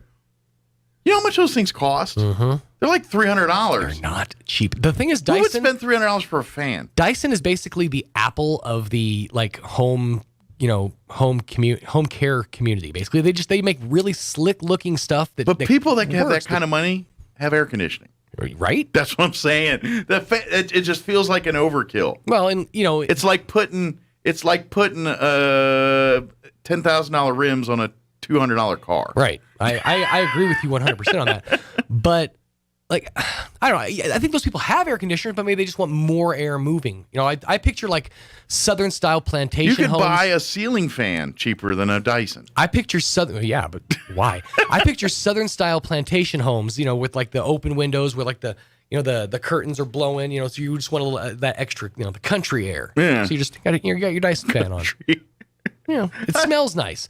Dude, I was driving Put a pie in the window. I was driving yesterday, and for like the whole entirety of my trip down 2nd Street, it smelled like Miracle Grow. Really? I love the smell of Miracle Grow. Do you? I love it. It's an odd smell. When I go by like the garden center and like the Walmart. You like that smell? I love that smell. See, I've always loved that smell. If it smells not, I'm not happy with that smell. No, I have a weird smell. Like I like that one, obviously fresh cut grass, but then I also love the smell of gas. So make of that what you will. I probably ate a lot of lead paint chips as a kid, so there's probably something to it. Yeah, because now that you say that, that's one of the smells I don't like. Miracle Grow, really. But then again, well, it's just not that I don't like. Maybe it reminds me of like springtime. It's a fresher smell. It could be evoking a memories of a happier time for you. But yeah, because I'm thinking, no, nothing about that smell makes me happy. It's like when I drive by, like right now, the alfalfa fields are kind of peaking. And so when you drive by those, you got the smell coming off. That's one of the other ones that it's kind of like the Miracle Grow smell. It's similar in style, but yeah. That's just fresh cut grass. I could get behind that one. That one doesn't bother me so much. Unless I'm allergic to it. Right. I don't know. I got way off topic. I don't know where I was going. The Dyson fans. But I totally understand where you're coming from. But it was a little more for this fan. It was like, $30 or $40. So that's what my question is. Right. Yeah. Okay. Is it like a Dyson cost, or is it more in line with it was like your box fans at the store? Now, bear in mind, I bought a small version. It was basically like a desk fan version. Yeah. And it was still $30. For that. So it wasn't cheap, but Yeah, at this point, I have fans aiming out of the house to get the hot air out of the house. Like last night, we made pizzas, and I made theirs, and then I had to wait like 30 minutes for my house to cool down before I could make mine because it was unbearable. Make them outside, right? Put them on the picnic table. Put it outside. I watched a YouTube video of a guy who made basically a brick oven pizza in his backyard. It doesn't look that hard. Honestly, pizza, I'm learning as I've been kind of making more of them lately. Yeah. They're incredibly versatile. It's stupid easy to make. And they're you can put pretty much whatever you want on them. So I feel like the pizza could, be a replacement meal for pretty much everything. You just swap it out for whatever. It's chicken night. We're having chicken pizza. Take it easy. Yeah, you can put anything on There's pizza. a weird trend on TikTok. I've seen a few of these of people that will go out into these serene mountainscapes, like a mountain stream, just out in the middle of nowhere, and they'll set up a cutting board and they'll start cutting up vegetables and meat, and then there was one guy who took a log and he put a hole in one side and then a pit up top, and basically turned this log into the grill, into his grill, and so he got his coals going over, and then I think it was like salmon or something like that he made, but it was all like in this mountain setting. And it's very ASMR. You get like the sound of the stream in the background and the slice of the vegetables and stuff. But a lot of people are doing that now. And I don't understand why someone would want to go do that. I could see where someone would watch that as a meditative, relaxive type deal. And it is that. But in my mind, I'm always the guy who's like, what does that look like? Yeah. The guy walks out into like a middle of nowhere, just sets his phone up all, and then goes about the product. Like if you're just like 20 feet away watching this dude work, that's the entertaining part for me. It's like, he doesn't even know I'm watching him. Is he by himself or does he have a crew of some kind? Him by himself. Usually it's either him holding the camera or it'll be set up next to it or whatever, like right next to the cutting board. Okay. Yeah. He probably makes a lot of money doing it. Oh, I'm sure. Hey, if you can find your niche, man, God bless you. We're in the wild, wild west of this stuff, man, and people will tune into whatever. That's the one thing I'll say. If you can find your niche that people will give you money for, God bless you. If you get TikTok, you will be equal parts entertained and infuriated. Because and that's probably a main reason I haven't gone down that rabbit hole. It's entertaining to watch these videos, but then you're like, oh my God, these people make so much more money than I do. That may be another reason why I kind of because it's a lot of, if only I would have just done this thing, Right. But who knew? Who would have known that, short form videos 10 years ago were going to be the thing? Well, that's just it. The technology, and to be honest, we don't know what's going to catch the eye of the next wave of whatever. Our attention spans have been whittled down so much. I'm curious what the next generation's attention span is going to be. Well, how many things were we into back in our youth that are now considered dumb? Well, I mean, lawn darts. But just in general, like that, there's always those things, and we're just learning their generations. And you know what? If I'm lucky enough to still be here when this generation behind me is older, and then it's like, and they're in my state where they're, my stuff was the cool stuff, and all that. Oh yeah, no, the Gen Zers are going to have their moment where the generation coming up behind them is going to start okay boomering them. Yes, and it's going to hurt. Yeah, it's going to hurt, y'all. I'm just telling you. It's reciprocal. Yeah. You get wiser, but you get made fun of more. That's the rule. Yeah. As you climb the mountain, you're gaining knowledge, but you're also losing cool points. But if you do it right, then you go home and you live your normal life while they're like busy trying to scrape 2 nickels together to do laundry. Well, you're like, all right, I'll see you later. Make fun of me. I'm going to go home and wash clothes. Yeah. In fairness, most Gen Zers will say that it's because of the choices of you boomers that are the reason they can't afford to live these days. And I'll say, I'm here the creamy middle, man. I'm a millennial. I'll say it's the Xers and the boomers versus Gen Z, and I'm just kind of hanging out like, yeah. And that's what I say. Yeah, I told my parents that same thing, and they say, get a job. Right. And here I sit. So get a job. Anyway, Juanita Jennings, Public Affairs Director for the City of Roswell. She's not here, I don't think. I don't think I've heard anybody come in or go out yet. So we'll give her a few minutes to get up here, and she'll give us an update on all that is happening in and around the city of Roswell. I wish I could figure out a way to open this without this mic being in the way. By the way, I don't know if you noticed, I did de-paper your did. your folders. Yeah, I noticed. I went there, I was like, there's some stuff in here from the Trump administration.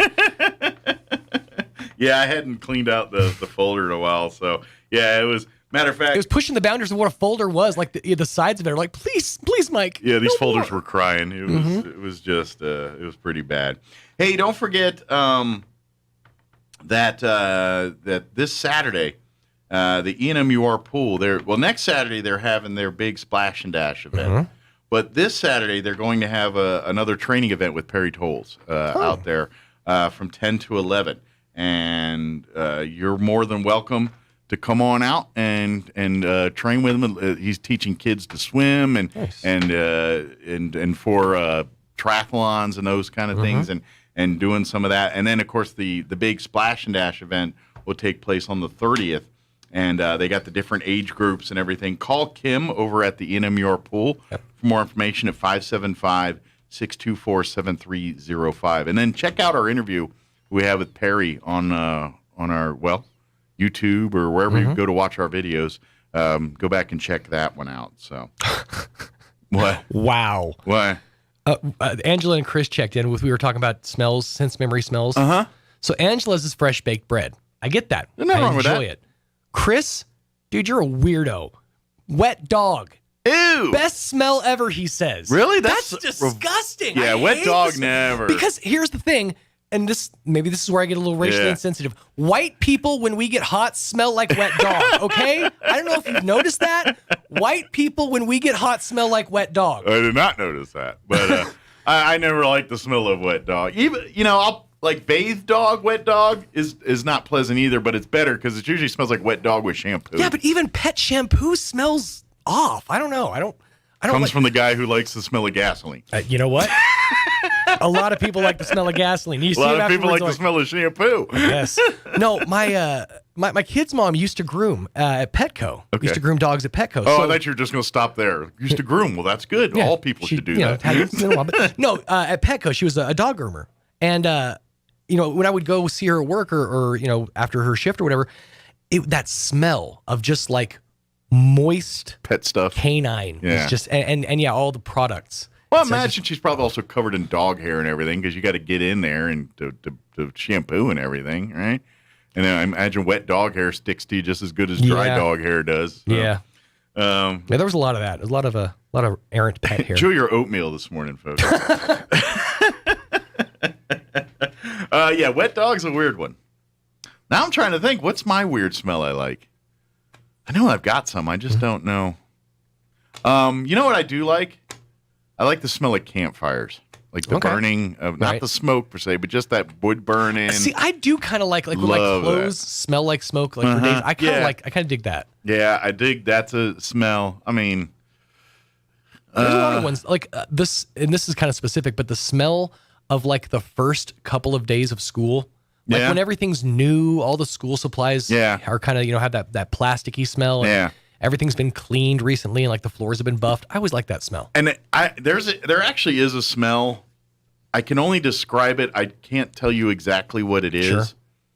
And I only notice it at old historical places. Okay. And usually lush, like back east, like places like Virginia or Georgia, places that have like your green, like willowy and type. I don't know if there's some kind of flower or plant that they keep around there, but there's a certain natural botanic, whatever you want to call that, smell that, like when you go around like Williamsburg or just old like Mount Vernon or the Port Tobacco Courthouse in my home county in Maryland. It could be that because you're in that region. It's like tobacco country. So maybe it's like the smell of like tobacco plants. It could be that with the some kind of crepe myrtle or some kind of flowering bush or tree that they keep around those areas. Some creeping something or another. It's a certain smell, and I can't. And I'm not sure exactly, but I know it when I smell it. Right. Like I walk, I'm like, oh, now. And as soon as I smell it, I feel like I'm in an old historical place, and because that's where it. Now I know these plants are probably other, but I think it's a flower or plant because it's got a bouquet like smell. You reminded me of one that's actually a lot more ubiquitous than I realized. And I think it might just be the children's section of every library I've ever been into has a very specific old book smell. Okay. You can kind of get it too when you walk into like the research library at the UFO museum. Kind of that old. I don't know if it's just because kids' books. I don't know exactly, but it just smells. It kind of evokes a different smell. Maybe it's made from different paper than the others. Could be. But yeah, like when you walk into the kids section specifically, there's like a weird scent that just every library has. I don't know if it's like universally they all clean. I think I get what you're saying. Yeah, because like you ought to go hang out in the archives. I was facility. just gonna say, I wonder if the Historical Society archive building smells go like volunteer volunteer at the archives, so you'll probably smell all I'm that. a docent. They pay me in smells. I collect smells. I just got a raise. You got my briefcase of smells. Would you like to smell them? Yeah. So that's another one of those bucket list items I've always wanted to have. I want a briefcase of something revealed to me. Just have somebody slide a briefcase across the table and open it to whatever it is. If it's like $5 and a cup of coffee, cool. To this day, I want to know what's inside the Pulp Fiction suitcase. Everybody does. I mean, we all talk it's the soul or whatever, but I want to physically know. What was it? Just a glow stick? What was actually in there? I want to know. And I'm trying to remember. Was it Community? Yeah, it was Community. That they brought it back. Like they replicated. Did they? I think it was Abed gave Jeff. I think for like a birthday present, he gave him. I vaguely remember the briefcase. Those episodes run together in my head, so I forget stuff after a while. Yeah, they really do. But yeah, no, it's that's the mystery, and it's never been revealed. Yeah, I mean, like the consensus is it's Marsalis' soul or whatever. Yeah, but no, nothing's ever officially said there. They just every time they open to look in the briefcase, it's this gold glow, and you're like, So. There's a I think it's in Frisky Dingo, but then it runs across into Archer. It's the same production company that makes both of those. Where at some point it's shown that a character is carrying a briefcase, but all that's in the briefcase is a buttered muffin. See, I like that on move. A plate. I love because that's something you see like in TV all the time, where someone has like a fancy, nice, high dollar attaché case or briefcase, and they roll up and they open up and there's like a sandwich and a pen and a ruler, and you're just like, oh, you just did that to look important. And there is a side of me that I dig that, and if I had that kind of world, I would do that. Like maybe I should. I'm a dumb DJ, and I just should carry this briefcase, and I literally keep like a sandwich, a pen, a ruler, and maybe like a red nose or just something that just completely. I've got to check in from an actual student of theater, a student of dramatic arts. That's Chris checking in again. He says it was a MacGuffin. A MacGuffin. A MacGuffin. Okay. It's whatever you want it to be, but it's nothing. Schrodinger's cat was in that briefcase. All right. and a single cesium atom. Well, I want an answer. I'll be MacGuffin all over the place. I'm MacGuffin on out of here. All right, it's 8:27. Let's do this. I'm guessing we're going to miss our guest today, so let's go ahead and get you up to date with the weather, and we'll take a quick commercial break. We'll be back. You're listening to Mornings with Mike Winters. I'm meteorologist Steve Hamilton with your Pecos Valley weather. Looks like we'll have enough moist air available for a few afternoon showers and thunderstorms today. Otherwise, we'll be getting sunshine and our afternoon highs in the low 100s. Maybe an isolated shower this evening, cloudy overnight and mid-70s, and then we dry out on Friday. Sunshine and highs going up to about 100, sunny and near 100 for the weekend. That's your latest forecast. I'm meteorologist Steve Hamilton. Sometimes when you hit the road hits back. That's why MTA Mechanics and Tire carries major brands like Bridgestone, Cooper, and Michelin. Not only do you get top brand tires, but you also get a nationwide warranty. So wherever you are, MTA Mechanics and Tire has you covered. Stop by or let MTA come to you with their MTA Mobile Tire Shop, covering Roswell, Carlsbad, and Artesia. They can come to your home, office, or even the airport, and alignment is included on all sets of 4 tires. MTA Mechanics and Tires, getting you back on the road. Sure, you can inspect your own roof, get out that rickety ladder, crawl around up there and try to spot the problem until Or you can call the experts at Do Right Roofing. Do Right Roofing has quality products for any type of roof. They can even install seamless gutters. Do Right Roofing will inspect your roof and give you a free estimate fast. Keep your feet on the ground. Call Do Right Roofing today. 575-623-2273. Let Do Right do your roof right. Find them fast in names and numbers. For over 40 years, Sierra Blanca Motors here in Roswell have been providing locals with quality vehicles and are committed to providing you quality vehicles and service for many years to come. No sales gimmicks, no inflated pricing, just a quality pre-owned vehicle listed at retail pricing or less. Have a used vehicle to sell? Get top trade-in value or an amazing cash offer today. Let Danny or Jose provide you a great car buying experience. Call 575-622-7907 or stop by Sierra Blanca Motors at 720 South Main Street in Roswell. Se habla español. Is there anything worse than waking up tired from a sleepless night and walking outside to that 100-degree weather? That burst of heat just makes you feel even more tired.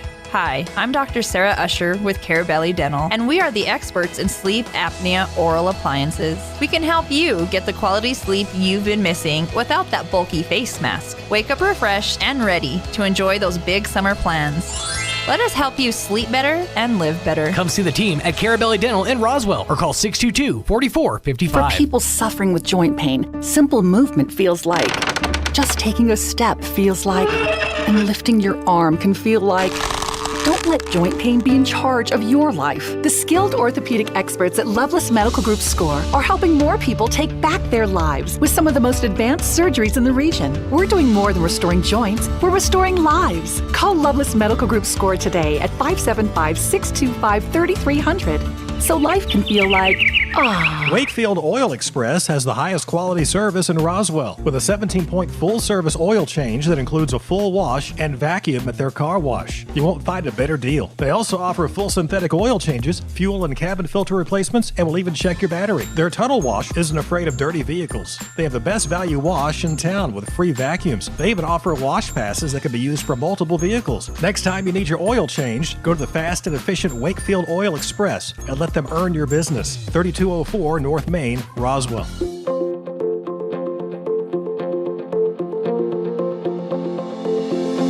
Have you ever had someone do something kind and out of the ordinary for you? How did that make you feel? I know for me, it brightens my day. Hi, this is Pastor Troy and Julie Smotherman for The Joy of Marriage. Galatians 6:9 says, "Let us not get tired of doing what's right, for after a while we will reap a harvest of blessing if we don't get discouraged and give up." I've learned when you don't know what to do, just do the next right thing. Keep sowing good things into your spouse and your family. Be patient. God promises He will give you a harvest. It will make a difference. A successful farmer just keeps on working and expects to have a great harvest. I know when my husband brings me flowers, it blesses me. So do something unexpected for your spouse. It will pay off. If you have any questions or would like further information about the Joy of Marriage Ministry, please go to jomconference.com. Now for a Pecos Valley News Update, I'm Jared Cirillo. Eddy County leaders are said to be discussing ways to help deal with increased traffic volume on Carrasco Road, which is now considered a major link between two major highways south of Carlsbad. Studies have shown that when traffic gets backed up on US 285 near Derrick Road, many people split off and use Carrasco Road instead.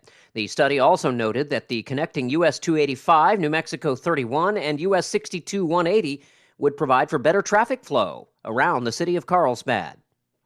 The Roswell City Council now approving some new zoning variances to allow for cannabis-related businesses. An Albuquerque firm called Pure Life has applied to open a retail pot shop at 323 South Main Street, which is only about 700 feet away from a property already approved last month for a retail operation run by Oso Cannabis. City code requires cannabis businesses cannot be located less than a quarter mile away from each other. Some protested the zoning variance because the proposed shop is also less than 400 feet away from a Head Start daycare facility run by the county. You're up to date. I'm Jared Cirillo reporting. Here's a Mornings with Mike Winters fun fact. U-Haul is the world's largest advertiser in the Yellow Pages. Too bad millennials don't know what the Yellow Pages are. Here's Mike Winters. And good morning. It is 8:34. Welcome back to the show. I have not seen our guests, so we're just going to continue on chit-chatting here for the rest of the hour, if that's okay here. And then stay tuned next hour. We're going to replay an interview. We had the folks from the Chaves County Extension Office join us Tuesday talking about the Chaves County Fair, talking about the pecan weevils. They've got a workshop, traps, all that good stuff. So we talked all about that. So we're going to play that for you next hour. I watched on Netflix and this is actually because my wife and I, we watch a lot of TV together. Mm-hmm. There's certain shows that I'm into that I watch that she's not into, and Sure. then shows that she has that I'm not into that I end up seeing anyway because I'm in the room. Right. Like, I will tell you this right now. My wife religiously watches Days of Our Lives. Okay. I have seen a bunch of Days of Our Lives. I know characters and things, and I know some of the storyline. Right. I'm not proud of it, but I know it. You know what I'm saying? Now, does she DVR the episodes? Yes. Because, summertime is not a problem, but she's in school. Yes. So she DVRs Days of Our Lives. Yes. I'm impressed. She does. That's usually commitment. watches them like when she gets home from work. Mm-hmm. And so- Daytime TV. I feel like daytime TV is So hard usually to when I get- watch. yeah. In the late afternoon. So usually she gets home from work before I do, Mm-hmm. most of the time. And she gets home from work, she watches Days of Our Lives. Sure. So I usually get home in the middle of it. So I sit down and talking about day, and she's watched Days of Our Lives. So I see part of the story. You've picked up on certain arcs. Uh-huh. Well, so I'm constantly on a vibe to find things on our streaming services that both of us can watch together. So, Sure. So there's some series that I've seen that if you look at my repertoire of things, you're like, that's out of character. But I like Grace and Frankie. I've seen them all. I laugh. They're kind of funny. Right. I don't agree. It's a little weird. But sometimes you make sacrifices for what she wants to watch, and then vice versa. Yeah. Yeah. Now, I don't put her subject her to some of the things I'm into, like Right. Walking Dead or any of that. But, yeah, Sundays during football season, TV is on the foosball. Sure. So, but, and things like that. But anyway, so I'm on this constant search for, like, I'll see a series. I'm like, oh, maybe Kim will like that. That's something I can sit through. Let's check it out. And so, like, God's Favorite Idiot, I haven't finished that one, but That's the Kevin James one, right? No, that's the one with Melissa McCarthy. Oh, okay. And Okay. her husband. Gotcha. Yes. Yeah. Where he's and I've watched the first 6 episodes, and then we stalled because we got into other things. One of those other things that we ended up watching, it's only 8 episodes. We knocked it out in like 2 nights. Right. It's called Camp Cupcake. Okay. I think that's what it's called, Camp Cupcake. Okay. Or no. Camp, no. It's dealing with whiny kids, like 19 and 20-somethings, early 20s. And basically they take these kids that are basically adults but kids. Some of them, like I think the youngest is 19, but looks like they're all like early mid-20s, right? Kind of thing. This is a Netflix series, you said? Yes. Okay. I believe it's called Camp Cupcake, or it's something like that. It's probably in their trending or whatever lists, right? But the concept of the show is they've got this group of these 20-somethings. Snowflake Mountain. There it is, Snowflake Mountain. That's it. I don't know where I got Camp Cupcake. Same difference. Well, it's, yeah. Same. So Snowflake Mountain, where these kids are, millennials. Basically, they, parents provide everything. They all wear their Gucci and, they just whatever. And so these 2 dudes basically take this group out into the backwoods and basically say, here, you got to live in this camp. And they got to shower and cook. And Is this like a punishment thing, or are No. they doing this like in a competition to win money? Yes. Yes and yes. Okay. Their parents sent them. So the cause of the problem sent them to camp. Yes. Okay, I'm just making sure. But instead of accepting their own responsibility for what they've created, they said, no, now you do something about this. I'm just making sure I'm keeping up. Okay. Yes. Okay, yes. go ahead. And then the kids learn once they're a day or two that at the end, one of them's going to win $50K. Okay. So, yes. Gotcha. Yes and yes. Gotcha. But and so now the kids, and I'm not sure if where this was filmed. I'm not even sure if it's all American because I'm not even sure if this is legal. Well, because like the hosts and everything, they look like American backwood boys. They're military vets and they got all kinds of training and blah blah blah blah. But the kids some are American, some are British. Okay. So I don't know if they just pulled kids from all over, and I'm guessing it's probably in the United States it was filmed because just based on the lake and the mountains and everything, it looks like something up in the Blue Ridge Mountains or something somewhere. And so basically they got to live in the woods here, but then they make them do things to push boundaries and test it. And at the end of the day, the kids all go from being, sniveling little whiny weasels to actual adults that can do some things for themselves and have real empathy and real understanding of people teamwork and stuff. Yeah. It's basically you took kids and took them to the ropes course. Yeah. Basically. But basically, they're out there for a couple weeks. Right. This is their synopsis. Okay, yes. Snowflake Mountain is a funny, warm-hearted reality show which takes a bunch of clueless kidults, which I love that term, kidults, who aren't yet living to their full potential and puts them through their paces at a wilderness survival retreat to try and kickstart them into standing on their own 2 feet. There you go. That's kind of what it is. Yeah. Kidults. I like that. Well, I kind of said they're like 20-somethings, They're because that's what I'm saying. Like some of the rewards they got and things were beer, and I'm like, wow, they must all be 21. But I thought I could have sworn one of them was like 19. So I don't know how they're working all that. And that's when I started thinking, well, maybe it's in England because if they're drinking beer at 18, but then I don't know. Maybe they're not. I don't know. But it was kind of entertaining. My wife got way into the show. She was like. Got wrapped up in the kids' stories, and I thought it was fine. It was good. I wasn't way into it like she was, but it was all right. But it's worth the check out. It was kind of if you need about 4 hours to kill. That'll do it. It just when we were talking, it just kind of reminded me. There was a show that I watched, and this is years ago. It was only one season. It was called Siberia. Okay. You remember this show at all by chance? I do not. Okay, so. Here's what it is. And I was really in because it starts out, it's a reality show. So there's these 16 people that get taken to the middle of nowhere in this camp in Siberia. Okay. And they're competing to win. Is this an American? It was it was an American show. Siberia's Russia, so so they get dropped inside. But here's the thing. It's a reality show all the way until the end of episode 1 when it then becomes a scripted series. You realize the whole thing was a scripted series, but it started out with the guise of a reality show. Oh. So I was watching this thinking, this is a reality. So they kind of Blair Witched you. Right. Because at the end, the main host is killed.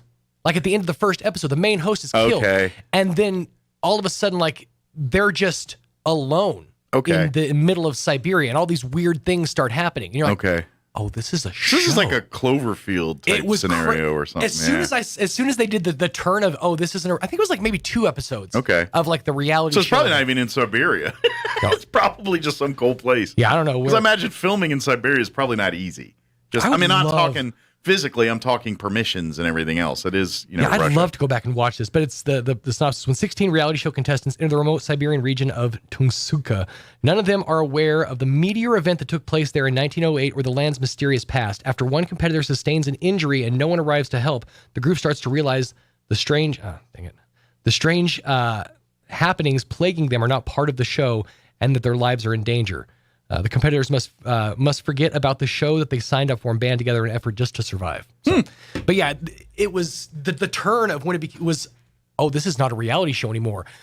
I distinctly remember that feeling of that was good. That was really well done. I did not see that coming. Interesting. It was really good. How old is it? It was, I want to say maybe 6 or 7 years ago. Okay, so 2013, 2012. 2013, yeah. 2013. Okay. All right, cool. Yeah. But Nice. it only ran for the one season. Yeah. But I imagine that once you blow the surprise, it's not Yeah, really good. it's an M. Night Shyamalan situation all over again. Once you know the twist, then Right. it's not that interesting anymore. It's learning it on the fly. Yeah. Yeah. So, by the way, I did offhandedly mention this, but Sean's been on me once because I stopped at season 2 of Stranger Things, and I just never picked up season 3, and now that 4's all out. Right. So I did watch 2 episodes of season 3 yesterday. Okay. So I did see the first 2. And so I'm going to get back slowly, finishing those up. That's one of those, especially 3 and 4, that you really have to kind of take your time on, because it's not like a background watch. You can put it on the background, like do. And that's part of my problem. You have to pay attention. And that's part of my problem, because a lot of shows like that, it's a background watch for me. Right. I'm usually doing something else, and it's on in the background. And so that was always like the hardest part for me with Breaking Bad, because the Breaking Bad formula, it's something amazing happens at the beginning, something pretty cool happens in the middle, and something amazing happens at the end. The rest of it is kind of a slog. Yeah.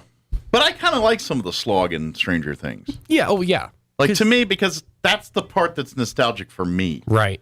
Like, these first 2 episodes in season 3, now I'm behind, and I know that.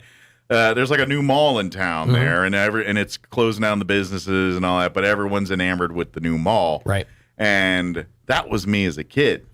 Like, when the mall came to my local town there, that was me in middle and high school there, running around in the mall. Dude, I remember being a mall rat, basically. Yeah. I remember when, and this is more recent than that, but I remember when Cottonwood Mall opened in Albuquerque. Yeah. And that was that's the newest mall up there. It was a big, big deal. And I got to be there for the grand opening. And it was like the talk of the town. It was like, it's a 2-floor mall with, all these extra amenities and the whole landscape of Albuquerque on the ceiling in the food court. It was a thing. Go back now, it's like there's like nobody there. Yeah, but that was but for a teenager, that was in many towns, that was the social, the gathering spot, the area you maybe buy, or you go to the food court and eat your ice cream or your soda, or if you got your sub or whatever, and then you sat around and leaned on things and looked at girls and talked and just being kids, Ours had an arcade, so when you had a little money, we'd go to the arcade and, spend it there, or we'd go into like the Spencer Gifts, or we'd go into the GameStop or whatever they had in there. I don't remember what it was. It's some game store. What was it? Tower Records or whatever? Yeah. And they always had we had Goody. Sam Goody. Goody's got it. We had ours.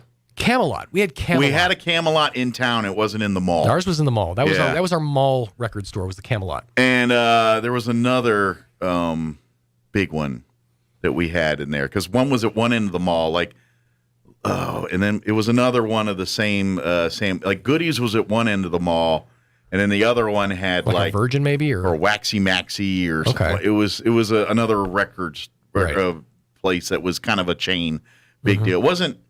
It wasn't Kemp in the DC area. They had a Kemp Mill Records, which was kind of like a Tower Records for DC area, right? But that wasn't in my part of Maryland. It was we weren't highfalutin enough to have a Kemp Mill or Records fancy like that. Yeah, but and I want to say Tower showed up like late, like when I was moving and going to the Air Force and all that. Like Tower showed up there. But there was another, not Goody, but it was another one of those same deals, right? Fashiony, neon lighty, records and kids today. Record stores were a big deal back in the day. They had that section with sheet music for like Metallica songs and all that stuff. Yeah. And then same deal, same kind of thing.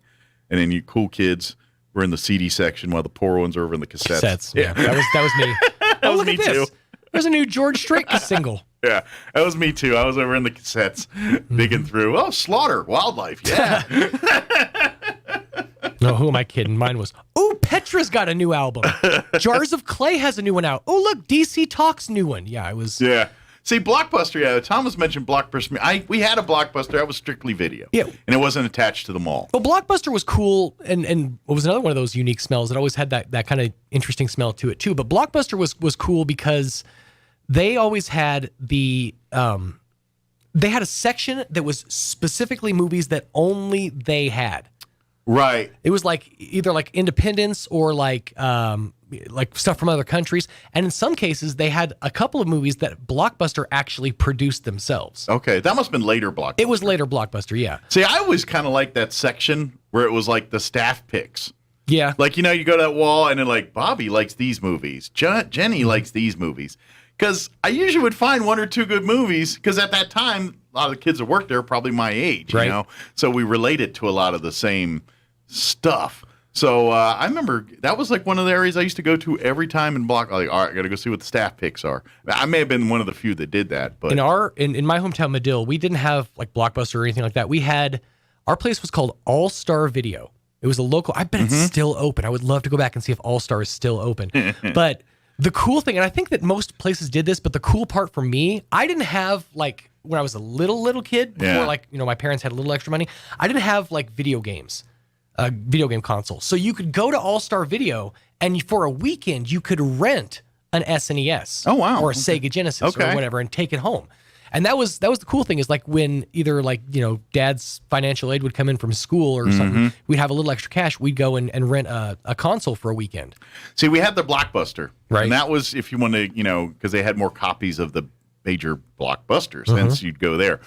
But our first and real video place for me was, and it actually was a chain in the Maryland, D.C. area called Errol's Video. Okay. E-R-O-L-S, Errol's Video. And they started way back when VCRs were first, like they were like the first store in the area that you could rent movies and things like that. Right. So the Errol's by our house, which it was within walking distance of the house for me, or bicycle distance in those days. And so, we would go there and you could rent like Nintendo games and do all that. But it was the mom and pop video store. They had all your videos and all that, but they also had the section. You know what I'm talking about? Yeah. The section. See, none of the places I ever had the section. Yeah. No. Behind the beaded curtain we're talking about, kids. Yeah. And that's just it. This one was different. Okay. So, like, the section in others is usually like you go through the beaded curtains or the gauntlet of trash bag walls to get to this room where all the things of which you aren't supposed to see are residing. The naughty stuff. Errol's Video, at least the one by my house, they had that room, but it wasn't a room. Okay. It was literally... You had the store, and then you have the front counter there with the checkout. And there was these two humongous notebooks. Okay. Like your 3-ring binders, but one of these big giant ones. They had like 2 or 3 of those, and it was just the boxes of the said movies of which we don't speak. In sleeves in there. Okay. And so you thumb through and just like pick your poison. So it's basically like you guys bought your porn the same way you get an ice cream cake at a DQ. Well, yeah, but you're like sitting there like kids are checking out their Nintendo games and some sleazo's sitting there going, oh yeah, nope, seen it. Seen it. Gotta see it. Oh God, sir, I don't believe that's legal. Yeah. And so, as a growing boy, though, here's the thing: like, we didn't have access to the stuff that the kids have access to these days. So, even like the hint of a box, was almost enough for for like a 12, 13-year-old kid. Yeah, So. Well, oh yeah. But here's the thing: once I got like 18, and I was like, I want one of these movies, and I actually got the gumption once or twice to go and thumb through there and rent movies when I was 18 or over there, and it was. I felt creepy, but I was such a teenage kid that didn't care. I was like, I don't care how many people see me thumbing through. Yeah, this is the adult book. That's another thing that I don't think this generation is ever going to experience quite the same way that we did. What I'm talking about is the shame of going to the front counter to ask for the thing. Oh, yeah, Whether it's the adult content or whether it's contraceptives, for example. You have to actually have a conversation with a person and embarrassingly ask for a thing that you need. Self-checkout has taken a lot of shame out of the game. Yeah. Do you have any idea how many times I've bought shameful products through the self-checkout because nobody's going to judge me but me? I will tell you this too. Keep same Errol's, same story, same situation. So those books, right? Right. They're filled with the sleeves. But there isn't like Blockbuster where there's the tape behind it. Right. So you don't know if it's in or out already. You just kind of phrasing. So I've been in there, and it happened to me once too, where you're like thumbing through the book and it's like, okay, and you tell the guy, I want blah, blah, blah, volume 1. Late Night Lolita's volume 13, right. And you're like, and so the guy goes back to look for that, and then he's like, checked out. And you're like, well, he's back there. So you start yelling, well, how about blah, blah, blah, volume 2? So now you're screaming it. So you're literally in this room full of public people screaming out adult movie titles. Right. While he's saying, got it, don't got it. I'm telling you, it was a whole thing. Like, I'm surprised anybody rented there because it was embarrassing times 10 to get a movie out of that place. That's amazing. That's fantastic. But yeah, that was my late teenage and early years there. But when I was technically adult, but mentally a child. Oh yeah, of course. Yeah, I was just young enough to where like I was coming up in the very infancy, early age of the internet. Like we're talking like AOL 50 free hours kind of situation. Okay. So while what I had was behind a gigantic, wall of AOLs protecting this content, workarounds. Right. You figured things out. Well, yeah, in the 90s there and stuff, your Napsters and everyone just taking in, and then the Metallica came along and told everybody that's bad. And here we go. I remember uniform, like actual websites that their whole job of the website was to host chat rooms. Okay. It's like kids today have your messenger, and I got to stop saying kids today. It makes me sound 87. How did this end back on? I don't know. I was like, I'm starting to get hot again, and I realized I have my headphones. Every time I say kids today, I feel like I'm 87 years old. But yeah, no, they won't ever understand the plights that we went through. The plight that we went through. Yes, it was such a hard time. All right, it's 8:55. I got to take a quick break here before we get into news. So quick commercial break and then news on the other side. Don't go away. You're listening to Mornings with Mike Winters. Go rent a movie.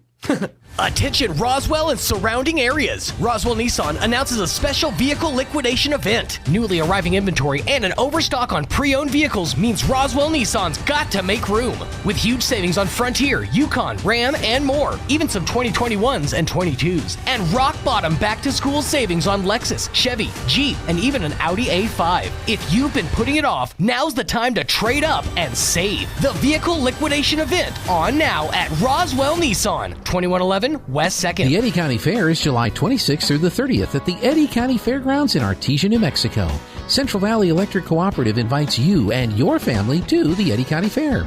Be sure and visit the CVE booth in the exhibit building. Learn about what's going on at CVE and pick up some great giveaways. CVE also wishes good luck to the Chaves County 4-H and FFA Fair participants as the Chaves County Fair is July 24th through the 30th. CVE, a big supporter of the 4-H and FFA youth in our area, and we wish all exhibitors the best of luck. I have a snake for your drain. You might want to step back. Oh no, baby. All AC units moke a little. Is normal. Oh no, baby. Haha, now your sprinkler system's strong like bull. Come on now. Don't let any fool work on your plumbing and air conditioning. Fergalicious. From clogged drains to sprinkler systems, Fergie's Plumbing and Heating is on the job. And who you gonna call for air filters and spring servicing on your AC unit? Fergalicious. Call Fergie's today, 622-2660. Nothing but love. Fergalicious. Have you ever been told that you just weren't good enough at something or you didn't measure up? Did you know that Walt Disney was told that he lacked imagination and had no good ideas, and therefore wasn't hired as a cartoonist? Albert Einstein didn't learn to talk until he was 4, and he didn't learn to read till he was 7. And then he was expelled from school and couldn't get into Zurich Polytechnic School. He turned out all right. Franklin Roosevelt began his career in public service after flunking out of Columbia Law School. Abraham Lincoln was appointed postmaster in his township and had the worst efficiency record in the country. What do all these individuals have in common? The fact that they persevered and refused to give up. We must all learn to overcome obstacles, difficulties, and trials to experience our victory in Christ. Galatians 6 verse 9 says, "Let us not become weary in doing good, for at the proper time we will reap a harvest if we do not give up." God has so much in store for us. May we learn from our struggles and continue to press onward to meet the goals God has laid out. Join us at the Country Club Road Church of Christ for worship at 10 a.m. on Sunday, located on the corner of Country Club and Washington in Roswell.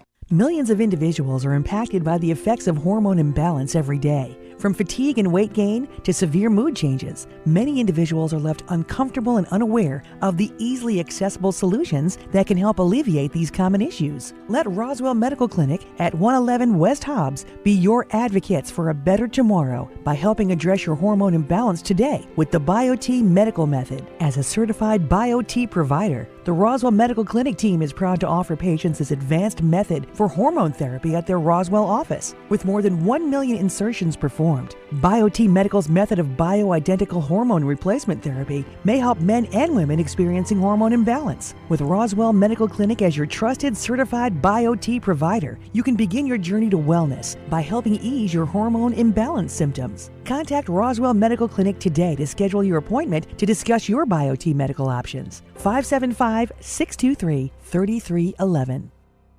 Here's a Mornings with Mike Winters fun fact. Turtles can breathe through their butts. We imagine you know some people who do that too, because that's where their heads reside. Here's Mike Winters. Hey, good morning. It is 8:59. Sean looking out for my heat needs. Right. Appreciate that. He went to grab the cans. I'm like, don't do it. Don't do it. Don't you touch them. It is time for Town Hall News. Stick around next hour. We're going to play our interview we had with the folks in the Chaves County Extension Office talking about the Chaves County Fair and all that, which is next week. Mm-hmm. Actually, they start getting ready this weekend. Yep. So we'll talk about that. Town Hall News next. You like that? Get out of there. We'll be back. You're listening to 106.5 Roswell's Talk FM, KEND, Roswell, New Mexico. We'll be back. Don't go. Breaking news this hour from townhall.com. I'm Rich Thomason. The White House reports that President Biden has tested positive for COVID-19. Correspondent Bob Agnew tells us Mr. Biden said to be experiencing very mild symptoms, a runny nose, fatigue, but so far, no fever. Rich, multiple news outlets are reporting at this hour the president is taking the drug Paxlovid, and the White House says Mr. Biden will isolate at the White House while continuing to carry out his presidential duties. Once there's a negative test result, the White House says Mr. Biden will be returning to his regular work routine. Rich? The president, fully vaccinated and twice boosted, is tested on a regular basis for COVID-19. Where he contracted the virus, that's anyone's guess. He has been traveling quite a bit lately, both here at home and abroad. His latest overseas trip was to the Middle East. There is reaction coming in from across official Washington and across the political aisle. Republican Senators Ted Cruz and Chuck Grassley among those offering well wishes and prayers for the president or his family for a quick and speedy recovery. Also at townhall.com, President Biden puts climate change in the category of a clear and present danger, vowing to do something about it, even if that means going over the head of Congress. From the east to the west, the heat is on. More than 85 million Americans are now under some kind of extreme heat advisory, watch, or warning. And now the East Coast is in the hot weather bullseye, with temperatures well into the 90s, expected to persist right on through the upcoming weekend. The feel-like temperature, according to forecasters, should be even higher than that. Stocks mixed at the moment on Wall Street. The Dow is down 195 points, while the Nasdaq trading 1 point higher. More on these stories at townhall.com. If you're considering protecting your retirement with gold or silver, listen up. Mark Davis here. And one company I trust for this, Advantage Gold, the highest rated precious metals firm in the country. They are so passionate about teaching people how to own physical gold and silver. They've won the Best of TrustLink Award 4 years in a row because they really educate their clients on how to buy gold and silver the right way. Call 800-900-8000. 800-900-8000. Talk to one of their experts. They can send you a free gold kit along with a free copy of the Wall Street Journal national bestseller, The Great Devaluation. Number again, 800-900-8000. Don't wait any longer. Get the best information, the best process, the best service, the best value, all from Advantage Gold. 800-900-8000. That's 800-900-8000. Call Advantage Gold today. 800-900-8000. Advantage Gold is not an investment advisor or a tax advisor. Consult with your financial advisor before investing. The operator of a major pipeline from Russia to Europe says that natural gas has started flowing again following a 10-day maintenance shutdown. But the gas flow expected to fall far short of full capacity, and the outlook is uncertain at best. The Nord Stream 1 pipeline to Germany had been closed since July 11th for the annual maintenance program. The pipeline is Germany's main source of Russian natural gas. German officials had feared the pipeline might not reopen at all amid growing tension over the Russian war in Ukraine. Operator Nord Stream AG says the gas flowing again, and its network data shows the gas has started to arrive at its destination. The oldest ever male giant panda in captivity has died at the ripe old age of 35 in Hong Kong. The panda, An, lived most of his life at the Ocean Park theme park after he and a female panda gifted to Hong Kong by China in 1999. Townhall.com. Accusations of revisionist history have roiled founding father James Madison's Virginia estate. The New York Post is reporting that the author of the U.S. Constitution and the Federalist Papers has been shoved into a supporting role while slavery and racism take center stage at his Montpelier estate in Orange, Virginia. The Post says no American flags fly at Montpelier, and not a single display focuses on the life and accomplishments of America's foremost political philosopher. One visitor told the paper everything was about slavery. Keith Peters reporting. Recapping the hour's top story, the White House says that President Biden has tested positive for COVID-19 and is experiencing very mild symptoms, said to include a runny nose and fatigue, but so far no fever has been reported. The president, isolating at the White House, will continue to carry out his presidential duties. More on these stories, townhall.com.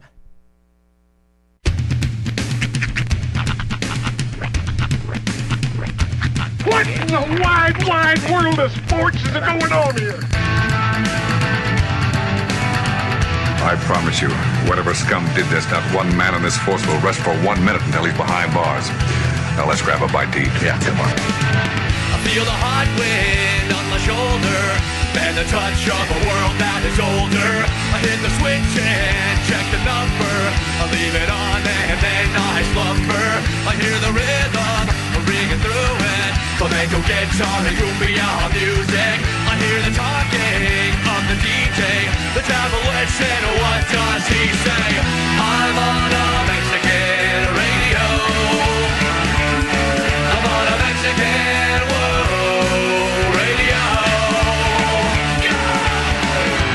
Broadcasting live from high atop the J.P. White Building in downtown Roswell, New Mexico.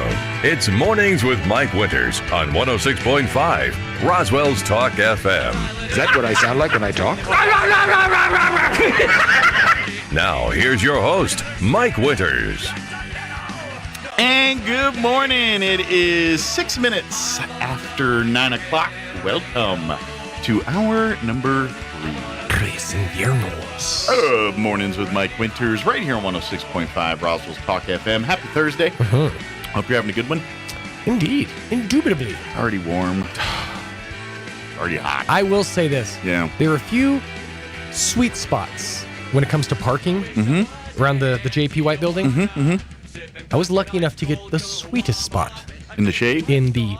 There's a tree that hangs over the back parking lot here that casts shade over the spot the whole day. Yeah. The whole day. Yep, it's got shade 24/7. And I locked that spot down. Nice. Yeah. Paige wasn't here this morning. So you got it till lunch. Yeah, pretty much. Because it'll be gone. Until it gets really bad. I tried many moons ago to get the mayor to give me a spot out there because it's city parking. And I was like, come on, just put a sign reserved for Mike Winters. Right. You know, wouldn't do it. Wouldn't go for it. We got a new mayor. Maybe I ought to try. You know what? Maybe I put in the thing. Hey, you know, I park here every day. Just go ahead and designate my spot. Yeah. Why not? It's like get people towed just because. Technically, you could keep trying this with each new mayor. I could. Yeah. I could. All right. And I'll you work should. on that. Yeah. I can't. Why not? Who knows? One of these days, one might relent. I think you need to hold out for copper bust. Like, parking spot is nice, but copper bust, I mean, that lives forever. Sure. But my worry of that is people can do things to it. And the next thing you know, I go by to visit it, and I've got Lord knows what hanging off of it. Like a Banksy on the backside. So that's the problem. I mean, they could defame my parking space on it, but, you know, that serves a function. I have a place to park. The move. And that's half my day. The move is if they come up to me like, Mr. Winters, we're going to offer you a copper bust. We want to honor you with a copper bust. Look them square in the eye and say, Pamela Anderson. That's the bust I want. In gold, preferably. What's the more precious metal on the market right now? Maybe like titanium. Something I could just chip away at for retirement's sake. So I figure with that, just like one piece would get me some, enough to get through for 6 months or so, But just trade in the nipple for a quick steak dinner. There you go. I just want a parking space.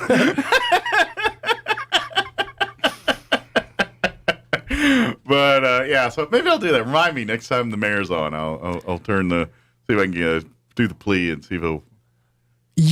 I would venture you could go ahead and do this yourself. People have around here. I've seen it. I know. That's what made me think. People just start putting signs up around here wherever they want. Go get yourself a sign made up and just put it there. See how long I've seen that happen. People just like, oh, it's a loading zone. Not anymore. That's my spot. Just do it in a less conspicuous spot. That's the move. Nobody's gonna call you out back there until like a first Friday. Right. What would happen would be the first time I go to park there and someone's in the Mike Winter spot. What's the move? At that point, you need to get citations. Like, do I block them in and just park my car right behind them and leave? That would be certainly a. Of course, that would block everybody else too. I would just go with a series of passive aggressive notes. Yeah. Like, I'm sorry. Is your name on the sign? Question mark, and then just nothing else. I do have a radio show. It's true. We got a Toyota Camry license plate number. Yeah. Just leave a note on the window that says, "Do it one more time." Yeah. You're going on blast. We're over here doxing people with your morning show. You don't know who you're dealing with. Do you have any idea the power that I wield from here to like here? That's right. And pretty much nowhere else. I get a free movie pass. What's up? Actually, I used to could. But I get a free sandwich somewhere though. Right? I'm joking. Of course, people are like, what a jerk. I'm just kidding. I have very attainable things on my bucket list. I've already talked about many of them. One of which being having a sandwich named after me. Yeah. I'm this close with having a drink similarly named after me in Artesia. Yeah, you kind of have, a nostalgia factor with the Smalls situation where people can crowbar other things and you just take it as your own. Absolutely. Yeah. I will gladly glom on that and feel like it's my own. But but it's like Nate's got his own sandwich. I feel like I've got enough pull in this community. The Hobbit's got a sandwich. The Hobbit has a sandwich. You've seen the Hobbit sandwich. Is that his sandwich? He created it. The mac and cheese and the That's Todd the Hoblet Versiglio sandwich. I did not know that. Yeah. I thought over it was at the Laura's Cafe. Sandwich. Yeah, that's his sandwich. I want a sandwich, dang it! Maybe talk to Laura's Cafe and butter her up and she'll make you a sandwich. I was real close with one place, and that place doesn't exist anymore. Yeah. Oh. Anyways. All right. So anybody out there would like to make a Sean Smalls sandwich?